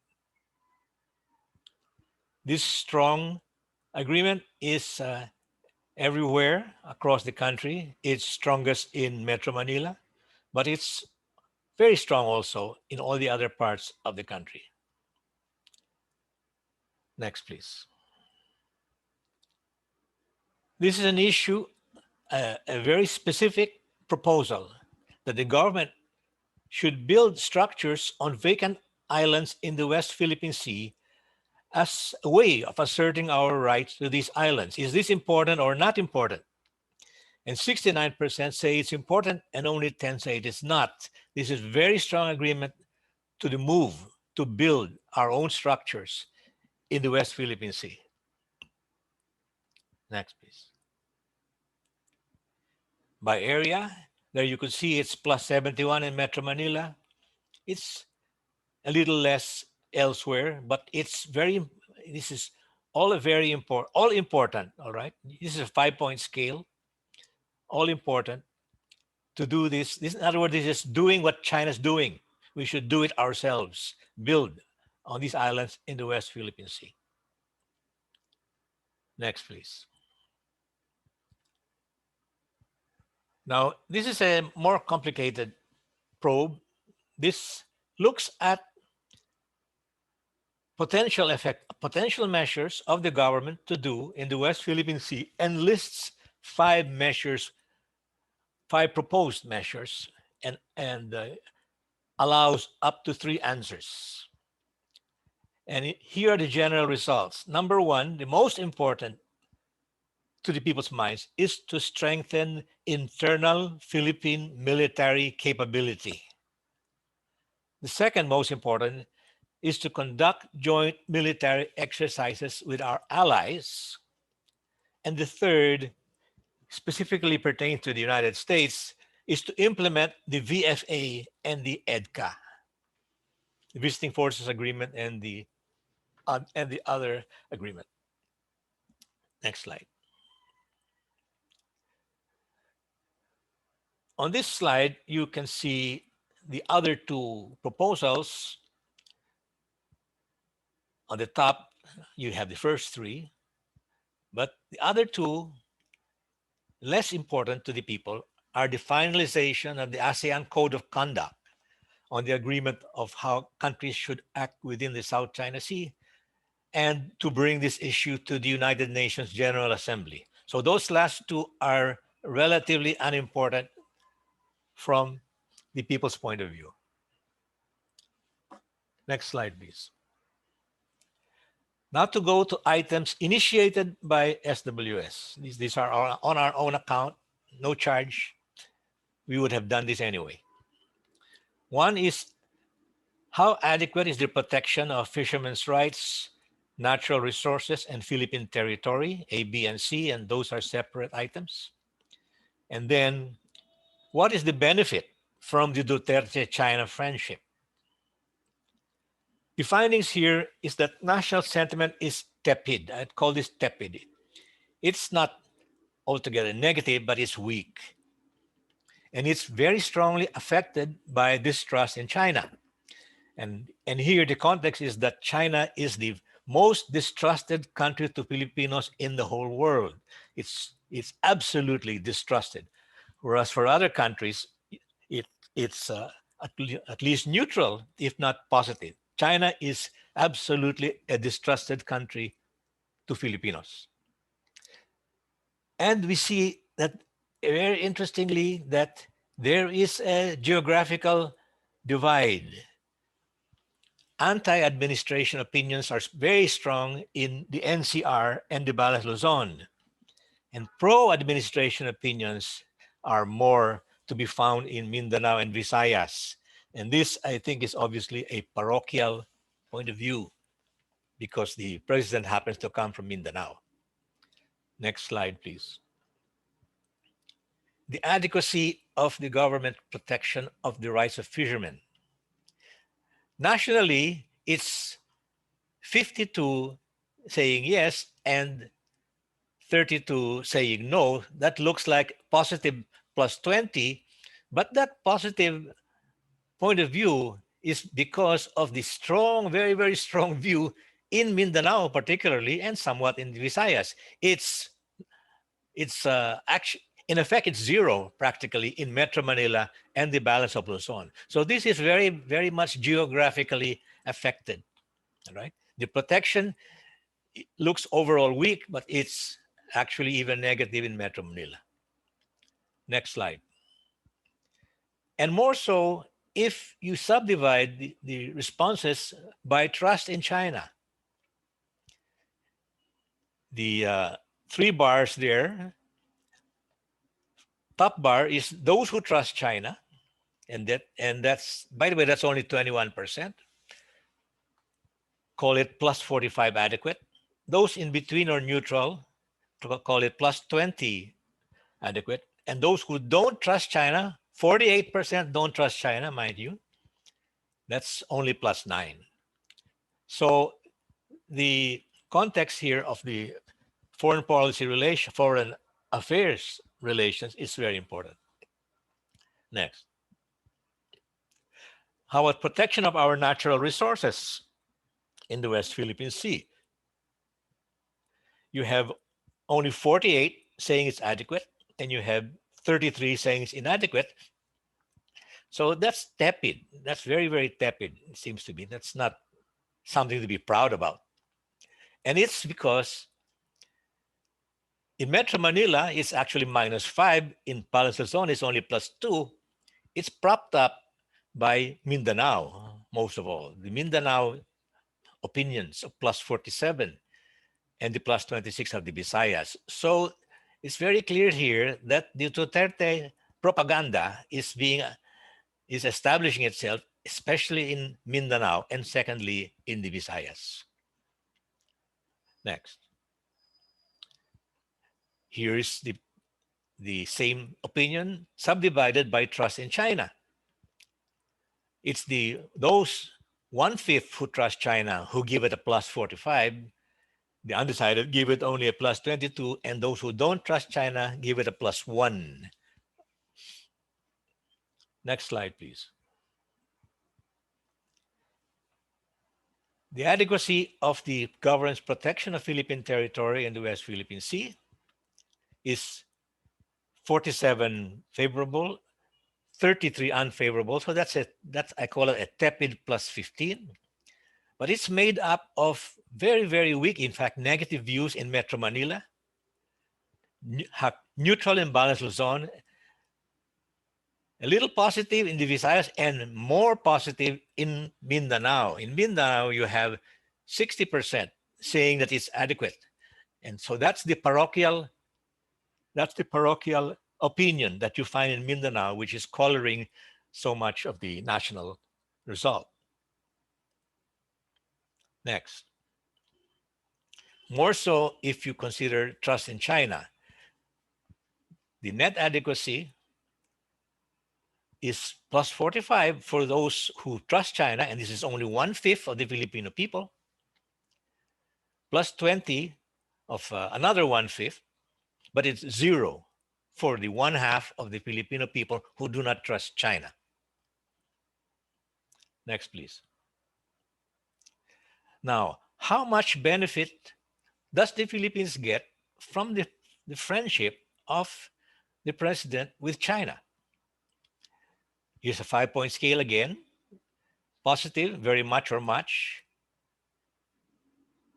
For yellow, undecided. And then the little or no benefit,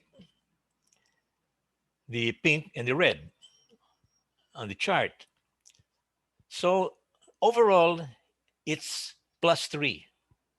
It's practically a tie as to whether we get benefit or not.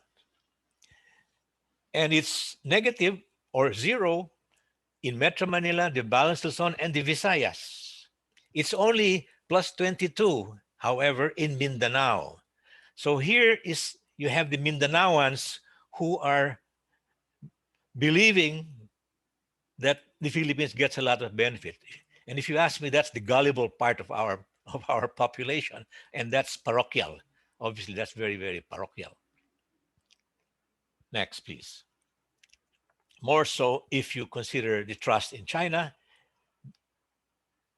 it's +41 if they trust China, +16 if they're neutral, and -22 if they don't trust China. And those are half of the Filipino people who don't trust China.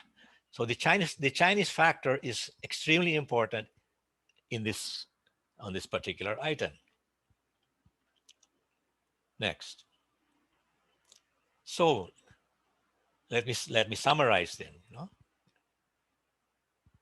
This first page is what we found out from the specific probes that we were asked to make by StratBase.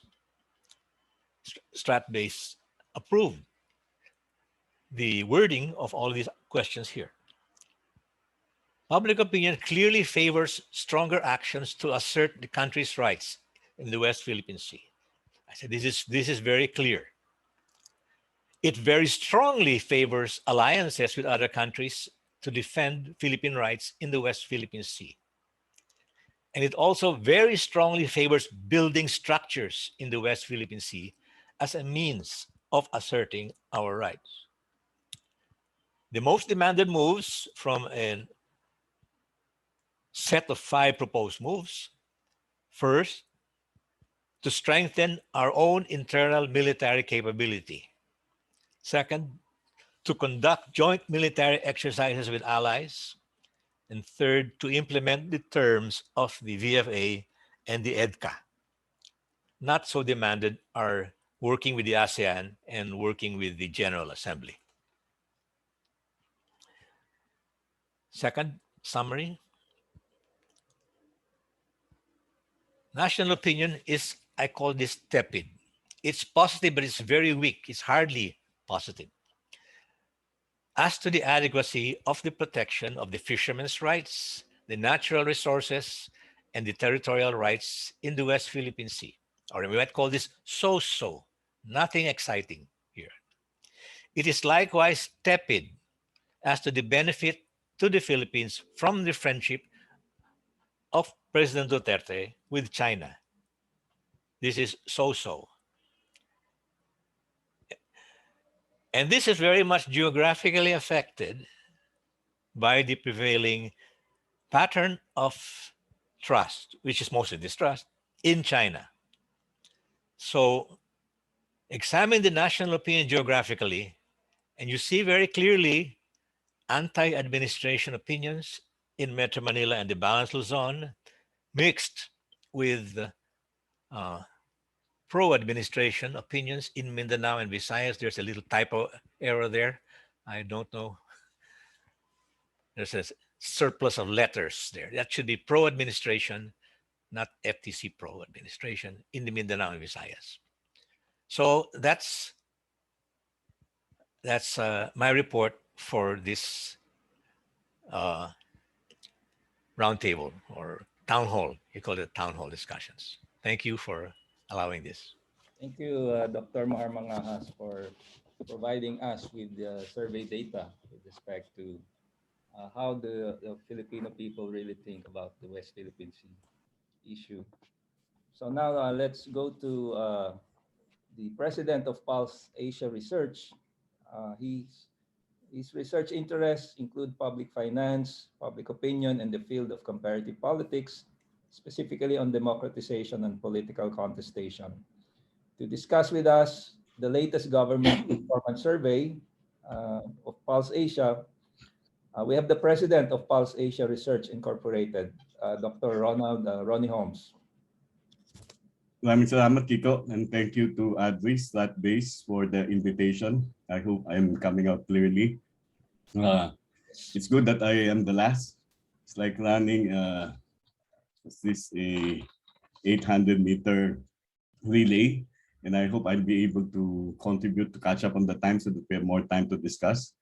The topic assigned to me is to look at the concerns that matter, and also to provide some glimpse in terms of how the public view the performance of the administration on more specific issues, on urgent issues, as well as on handling the pandemic. One of the constant questions that we get among political scientists in the Philippines would be what issues will matter in the 2022 elections. Dindo has given us a glimpse of what these issues are, but I guess this is an important question because if you try to break it down, there are constituent elements here. The first one would be, what are the issues that the public feel would be most urgent that the present administration or the subsequent administration would have to address?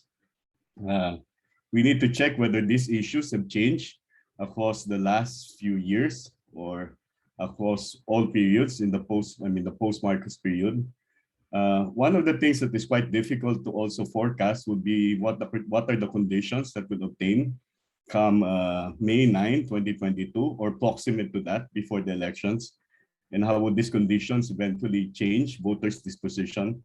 As I always would say, there's a tendency of voters in the Philippines to shift their dispositions We don't have their voting behavior. We don't really have an electorate to begin with. And it will really matter if the conditions deteriorate closer to the elections, whether this current administration will be held accountable. If the conditions improve, then this current administration might actually try to claim credit for such improvements. The other thing that we do not know would be how candidates for 2022 will posture themselves and the messages that they'll carry as the formal and informal campaign starts. And the informal campaign will start after they file their candidacy. When Dindo gave his opening remarks, he showed to us the stat-based rider question, which asks, what are the concerns that the public feel are important? In this slide that I'm showing here, there are two sets of questions. These are from our survey. The one on the right, the one on the left, I mean, maybe it's best for me to point it out. This one is our regular question on the most urgent national concerns.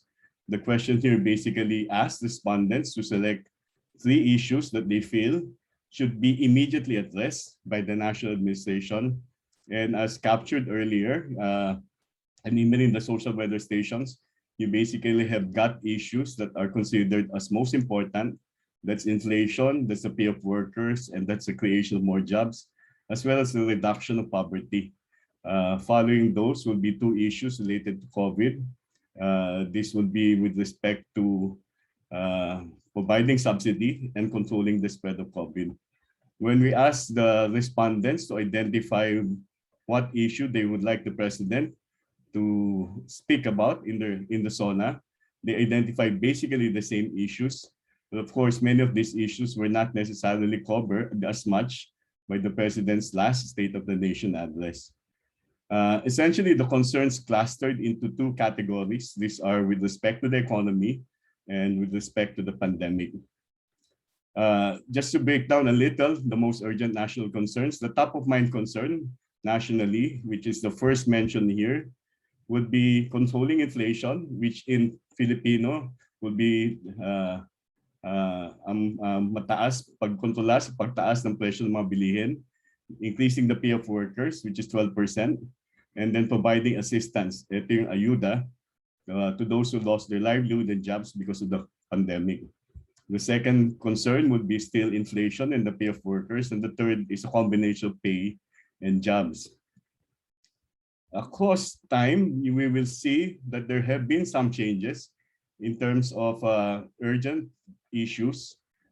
We find that there is less urgency from the perspective of the public with regard to inflation or the high prices of people's basic necessities. That's 39%, but it's still top of the list. You will see here also that at start of the administration, there was more concern with regard to criminality, but the concern with respect to criminality has gone down. We saw a little bit of a marginal increase in terms of people stating that they're concerned about defending the integrity of the Philippine territory against foreigners. And it's good that the SWS, Mahar, initially Dr. Mga has presented the data that shows that the public is really pretty much concerned about the West Philippine Seas. This is the first time that we saw a double-digit figure with respect to the Filipinos expressing concern for the defense of our territory. On the top issues that I identified, I can just show you a summary of the performance assessment. On this part, you will see the approval of the national administration in addressing each of those issues. And this chart will show the disapproval. And one of the noticeable things here would be essentially the decline in terms of approval on inflation, to the extent that in our last 2 surveys, the national administration is scoring less than majority approval on addressing inflation. It went down from 51% approval in November 2020, this one, to 45% approval in February 2021, and it's down to 43% at present. Another urgent issue that people feel the administration is not necessarily performing that well would be in terms of reducing poverty. This has gone down also to less than majority approval here. Only 44% are approving, and 22% are disapproving of the administration's performance here in terms of addressing poverty. The highest disapproval rating would be in terms of controlling the increases in terms of the prices of basic commodities and services. This is at 30%. So we see a decline in terms of people's assessment of the performance of the national administration in addressing the major or the urgent issues that they feel have to be attended to and immediately addressed by government. The last set of slides that I want to share with you pertains to an open-ended question that we asked in the June survey. And this is with respect to what people think will be the primary deficiency or weakness of the government in the response to the pandemic. In his keynote, Judge Pangalanan was saying that maybe we could try to find out what people think about the pandemic, the response of the government towards COVID-19.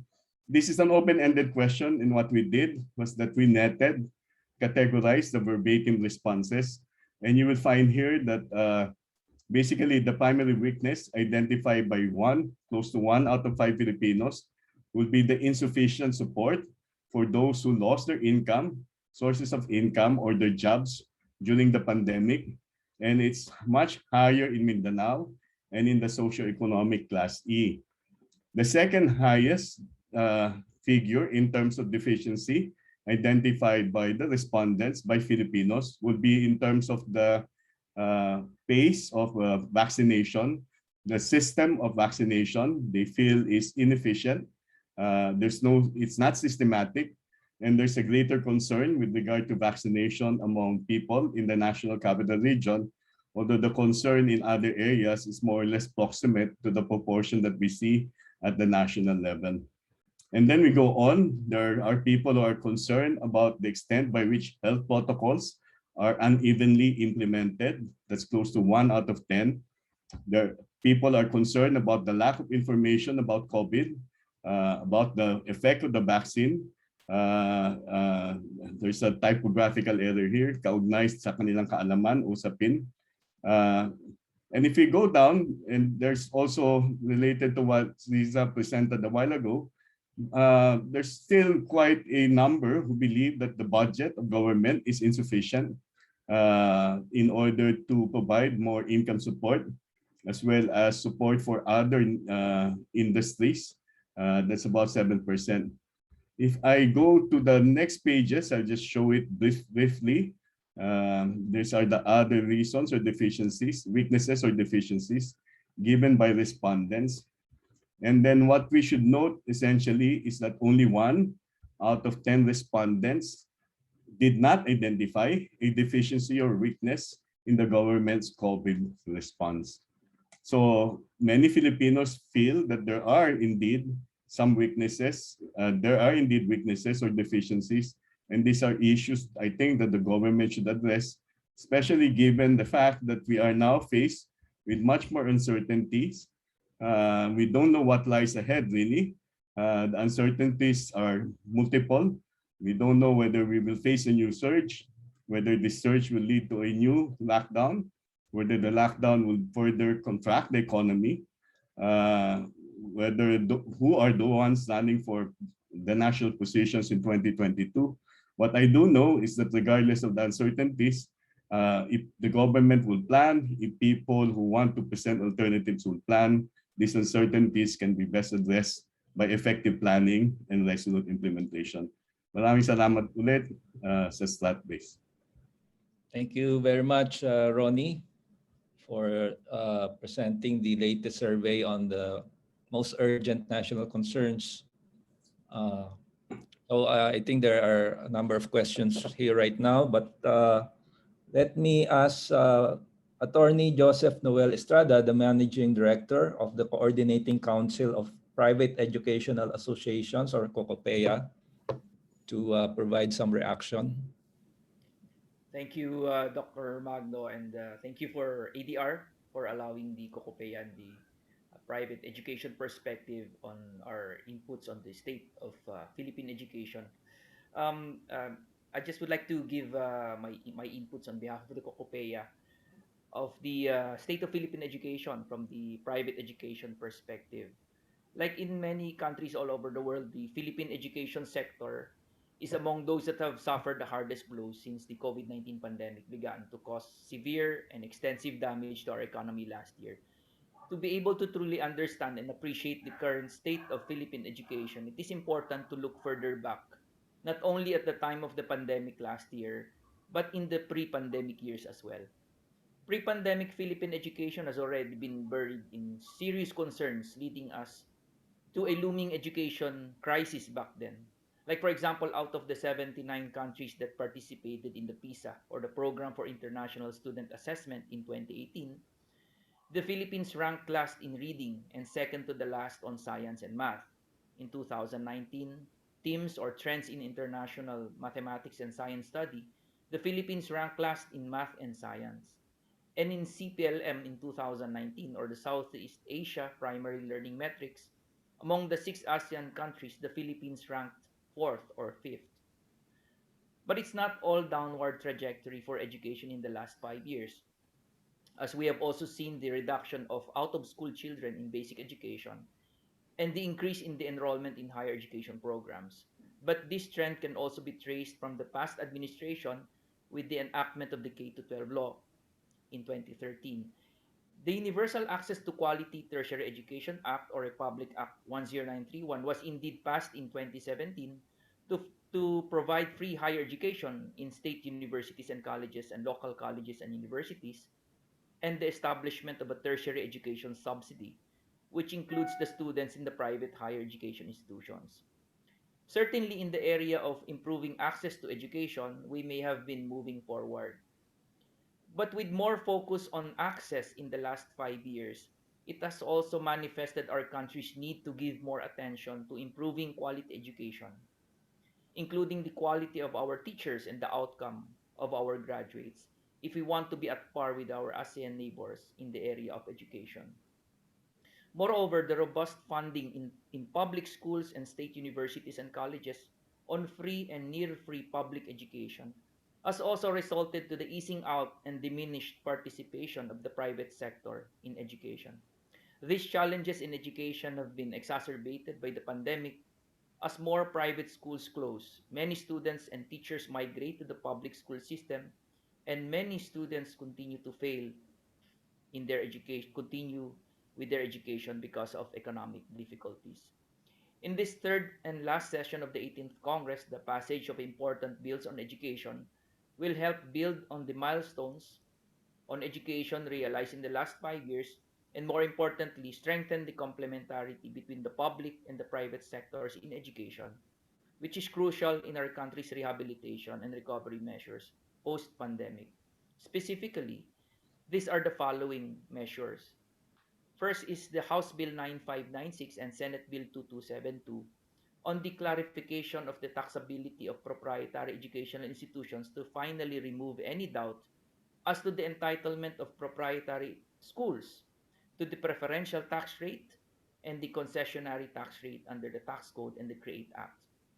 Of course, we thank our legislators, more than 50 congressmen in the House version co-authored the bill of Congressman Joey Salceda, and 12 senators have so far co-authored the Senate bill, initially filed by Senator Sani Angara, for urgently acting on this issue. We thank, of course, the chairs of the Ways and Means Committee, Congressman Joey Salceda and Senator Pia Cayetano, for holding the hearings on these bills even while Congress was in recess.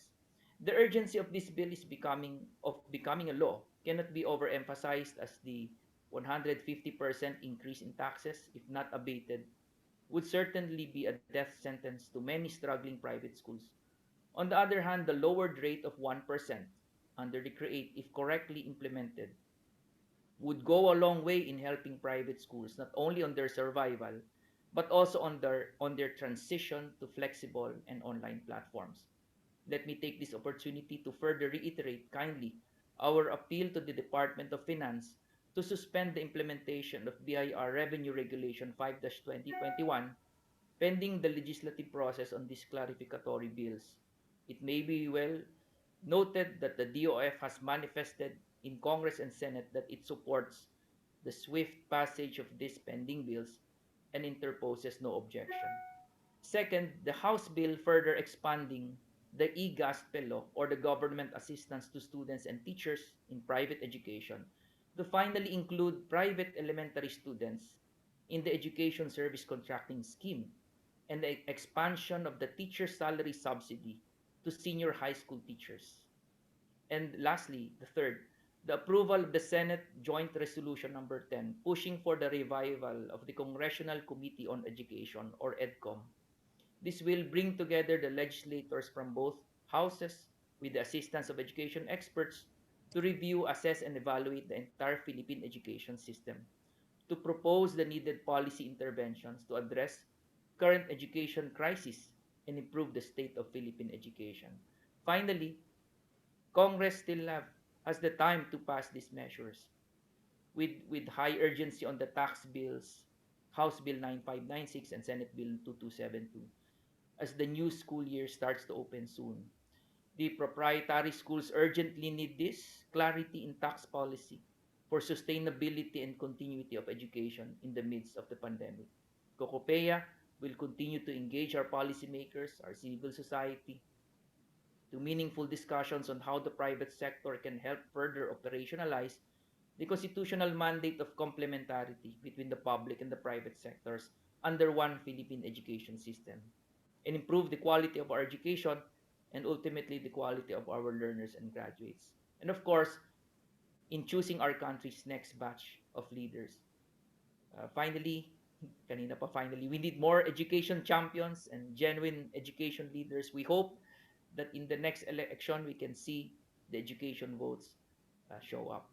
Thank you again, and good morning to everyone. Thank you, Attorney Estrada Cocopea, for providing us with that perspective on education and what the government needs to do in that area. Thank you again. So we have very limited time. So what I'll do is just read the comments on the Q&A, and then I will ask each panel member to respond to any of the questions, or maybe if the question is not especially for you, just react to the question and relate it to your presentation. Since we have very limited time and we have a number of speakers, but we want to hear your final words on this matter. So let me read the question from Faye Margaret de Leon. I think it's also important to note that when we may see in the media we consume isn't the popular opinion. We all live in an echo chamber, and I think that's important to remember as well when discussing these surveys. From Benedict Ayonon, solid analysis, Sir Richard. Given the current condition of the country, do you think it's possible to welcome new leadership in 2022? If not, when, then what would it take to do so? From Alberto Phoenix Jr., may I suggest a second strat-based webinar to focus on solutions on how to eradicate or lessen poverty, corruption, increase savings and investment. So that would be taken up by strat-based ADRi.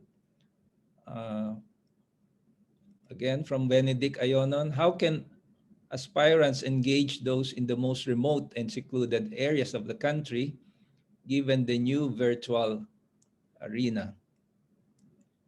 From Juan Nasser Ponte, is there a possibility for interference by foreign countries like China in the 2022 elections, given recent reports of cyber attacks in the Philippines raised by Senator Risa Ontiveros? If so, how?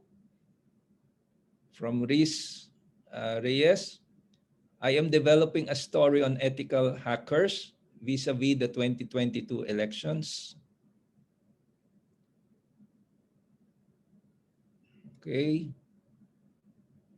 So from Tet Arsenal, are there studies, analysis on the online schooling's effect on the increase of household level access to social media vis-a-vis the 2022 elections.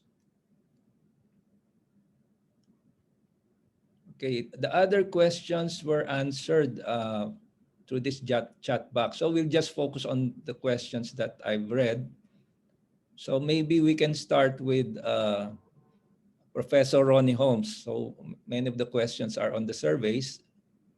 And then we'll ask the rest of the panel members to respond to the issues. So Ronnie? Sorry, Kiko, I think Dr. Tihanki is about to leave. Maybe he can make some comments before he goes to his class. Yeah, I think Dr. Tihanki. Sorry, I didn't read that. So let's get Professor July Tihanki first.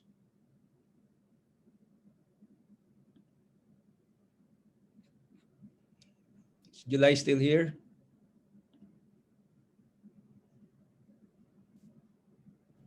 I think he left. Umalis na yata. Okay, so okay, let's have Ronnie. Well, I've answered some of the questions related to the surveys in the chat box. I do agree with the opinion that is expressed with regard to what we normally see in the media that we get information from. May not necessarily be the type of information that other Filipinos would see. So therefore, we need to find out what news do people go to, do people watch, hear, or listen to, read, and what medium is normally used by many Filipinos. In our surveys, we still find that TV is still the primary medium, followed by radio and the internet. And somehow the radio and the internet are almost at the same level, about 40%. But the other thing that we should note is that what type of stories come out on television and on radio, because the traditional media has had a problem also. I heard in a number of forums that there is a lot of self-censorship also, and this might not necessarily bring people to realize that there are certain deficiencies or certain weaknesses that the administration has actually piled up across the years and may change their perception with regard to their approval or appreciation of that administration's performance. Thank you, Ronnie. So let me ask Dr. Mahar Mangahas.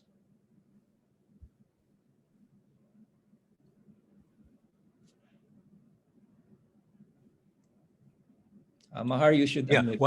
What question are you addressing to me? What's the question? The questions are really very general, but it refers to the survey. So maybe let me just ask a very pointed question. How will the results of the survey undertaken by social weather stations on Filipino responses to the West Philippine Sea affect the forthcoming elections? Well, I think the people campaigning should take advantage of of that information and be heartened that Filipino opinion is sensible, not easily fooled, but there is a geographical slant. Maybe if they're hearing it in Visayan, they get a different reaction to it.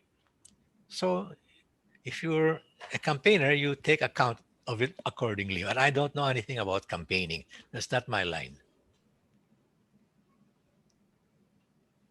Okay, thank you, Mahar. So, Sisa, Susara.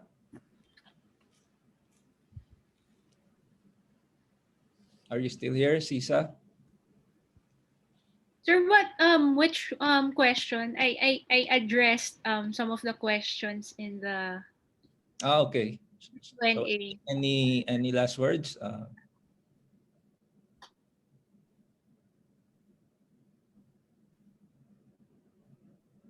So I think there's a comment that relates to public finance. So Bienvenido Opla said, loans will be paid by taxes, fees, fines, etc. in the future. Tomorrow's taxpayers will pay today's loans. So instead of relying on GOCC dividends, many of them should be privatized. Also, other government assets. Paying huge debt should not come from taxpayers alone, but also from government. I believe this is a response to my answer to his question about how the fiscal stimulus will be funded. So earlier I replied on the chat that the budget is actually financed not just by taxpayers' money, but also by loans and borrowings, as well as things like GOCC dividends. And in this time of crisis, my economist colleagues argue that we really shouldn't be conservative and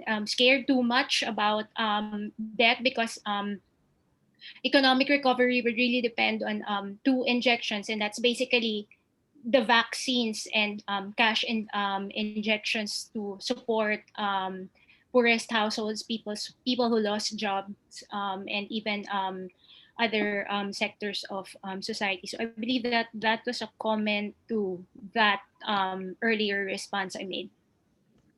Okay, thank you, Sisa. Richard, there's a specific question for you. I think there are two questions. No, I think one is on China's sharp power operations. I mean, election interference, etc. And then the other one is about next leaders. So thank you very much for that. I mean, by the way, I'm really glad about the presentations today, and I'm very glad that Dr. Mangas emphasized that surveys are not only about personal popularity of individuals, and that we have to look at issues. And in fact, over the past few days, actually, I don't know, I want to maybe ping Dr. Mangas. I've been seeing a lot of so-called surveys about presidential contenders next year, but I don't see any of that on your website. So mukhang fake tong mga to, no? And I think that's something troubling, that there are a lot of surveys coming out attributed to SWS, and maybe we need more clarification on that, no? But the numbers I'm seeing are quite interesting. I'm also glad that I think just in the US, meron silang Trump nation, no? And in certain Republican states, mukhang they have a totally different ecosystem, info ecosystem. It seems we're also seeing that in the Philippines, no? Kumbaga may solid South ecosystem na rin tayo, no? So it's not only a solid South electoral base, but a solid South ecosystem. Now, coming from Baguio and being an Ilocano, I know that meron din kaming solid North ecosystem for a long time on the Marcoses. So I think we're beginning to see something similar in the South. And I think that's a very interesting issue that we raised today. But going back to the two questions, I mean, first of all, I mean, one thing that really got my attention during an interview with James Jimenez, no, yung forever spokesman ng COMELEC, although I think now he has new duties there, was that mukhang wala tayong legislation whatsoever on foreign interference, foreign financing, things like that. In fact, last year, I did a paper with ADR, which whereby I look at case studies in Taiwan, where I was based in 2019, in Australia, which I've observed throughout the years, and in Singapore, right? In all of these three countries, the issue of sharp power operations, meaning influence and cooptation operations by authoritarian superpowers, they have been being addressed, no? So they have new legislations being passed. There's specific measures, intelligence measures, and legislative measures to ensure na hindi ma-co-opt yung leaders, former military members, influencers, big media. So medyo advanced yung level of discussion na nakita ko sa Taiwan. As Singapore actually has a specific legislation against fake news and disinformation online, although Singapore is not really a liberal democracy, so I would rather caution on that. But Australia and Taiwan, I think, have done very interesting things as democratic countries to protect their sovereignty during elections. I think dito sa Pilipinas, dapat pag-usapan natin yan. It's just, for me, recklessly shocking that for some reason, our geniuses in the legislature for a long time have not been paying enough attention to this issue, that our election integrity could very much be undermined by superpowers abroad, no? I mean, we know 1950s pa lang there were superpowers intervening in our elections, but now we have really the advent of sharp power, and I think this is really worrying. And hindi lang political leaders, even influencers, bloggers, social media figures have been targeted by sharp power operations. I am not going to name names, but you can guess who may be people who are potentially vulnerable to these operations, if not already co-opted. On the issues of the next elections, earlier this year, I argued in a piece for Nikkei Asia, for instance, that the elections could go down to the between House of Marcos and House of Duterte, to kind of warn people that that's the authoritarian nostalgia is very strong among Filipinos. We see that in World Value surveys, in the Pew survey, among others. But I've also argued, actually, more recently, that I think centrist, whatever you mean by centrist, I don't mean ideologically, but centrist in a sense that neither with the camp of the Dutertes and Marcoses, nor with the opposition camp or one Sambayan. Some of these centrists, I think, are in a good position also coming to the elections. If you look at the top 5 contenders, I think easily 3 of them or 2 of them could be classified as centrists. And I think what the Filipino people will look for in the next elections is a synthesis which combines the best elements of President Duterte as a politician and the Aquino administration, minus also their shortcomings. And I think this is a person who has authoritative leadership that combines populist instinct with a degree of technocratic competency. And the latter is very important because, yes, Filipinos want a compassionate leader, but Filipinos also want a leader to get us out of the economic mayhem that we are in today. So I think any leader who can come in and say, I will provide jobs, I will bring economic recovery, I have the expertise, I can deliver, and at the same time has that populist touch, malaki ang chance na to still win the next elections, assuming the next elections will be really fair and square, which is, I think, a different discussion we have to have later on. Thank you very much. I'll just keep it there. Thank you, Richard. I call on Mardy. I think there's a specific question for you about ethical hackers. Mardy? Mardy still here? Mardy Mapa? Okay, I can see Mardy right now. So maybe the last question is for Professor Ed Jesus. So you focus. Thank you very much. There were 2 points in the discussion of the panelists that kind of struck me. One is the report that in terms of the surveys, the concern over criminality, over drugs has somewhat diminished. And what is striking about that is that when you go back to the SONA, it didn't sound like last year's report of the president. He was going back to the same issues that he had started out with. He still put a lot of emphasis on the drug war, on his hatred for drugs, and on his need for a strong military. And I think when his reliance on military was just logical, since he was engaging them in a drug war, also fitted his assessment that when push comes to shove, his administration is safe as long as the military and the security forces stay on his side. In his predecessors, of course, Estrada and Marcos have suffered from when the military shifted its loyalties.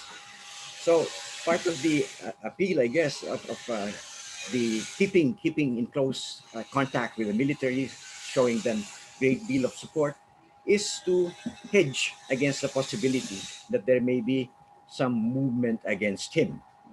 And the chips are down, he can rely on this force. The second point that struck me was, and I am glad about it, is the focus placed on the elections, because obviously these are connected. Duterte is no longer running for president. He is not eligible for a second term, but obviously he still will play a significant role. And the prospects that there may be disturbances after the elections, that it may not be fairly conducted, that is a worrisome scenario, which makes it even more important that we know where the security forces stand. When Duterte talked about the failure of his drug policy or his drug war, he mentioned in the SONA 9 generals that were actively opposing his anti-drugs campaign. And I think, when you're talking about 9 generals, you're no longer talking about a problem of individual personal corruption. You're talking about the danger of institutional corruption. And yet Duterte has continued to pursue this policy of depending on the military, even when he knew that it was in need of reform. I mean, he spoke frequently about as many as 40% of the force being vulnerable to corruption charges. So I think this is something that as Professor Hidarian noted, we need another conversation on. Thank you very much. Thank you very much. Time to entertain further questions. So at this time, I would like to thank all our panel members who are still here: Dr. Mahar Mangahas, Professor Ed De Jesus, Richard Hidarian, Sisa, Susara. And at this time, I would like to present the former Ombudsman and former Associate Justice of the Supreme Court to provide us the closing remarks. Ladies and gentlemen, we have the former Ombudsman and former Associate Justice of the Supreme Court of the Philippines, Justice Conchita Carpio Morales. Thank you, Mr. Magno. I'd like to thank, am I on mute? Okay. All right. I'd like to thank the speakers for their interesting and engaging analysis and assessment of the president's performance vis-a-vis his claim during the SONA 2 days ago. Of course, the president's claim was glowing, but as the speakers a while ago refuted, the claims were, on the contrary, not correct. For one, there's a congruent view that most of his promises when he was running for re-election were not complied with. For one, as already stated, he said he was going to curtail the drug problem in 6 months. It's been more than 5 years, but to date, the drug problem has not been controlled. And in fact, I think it's getting worse.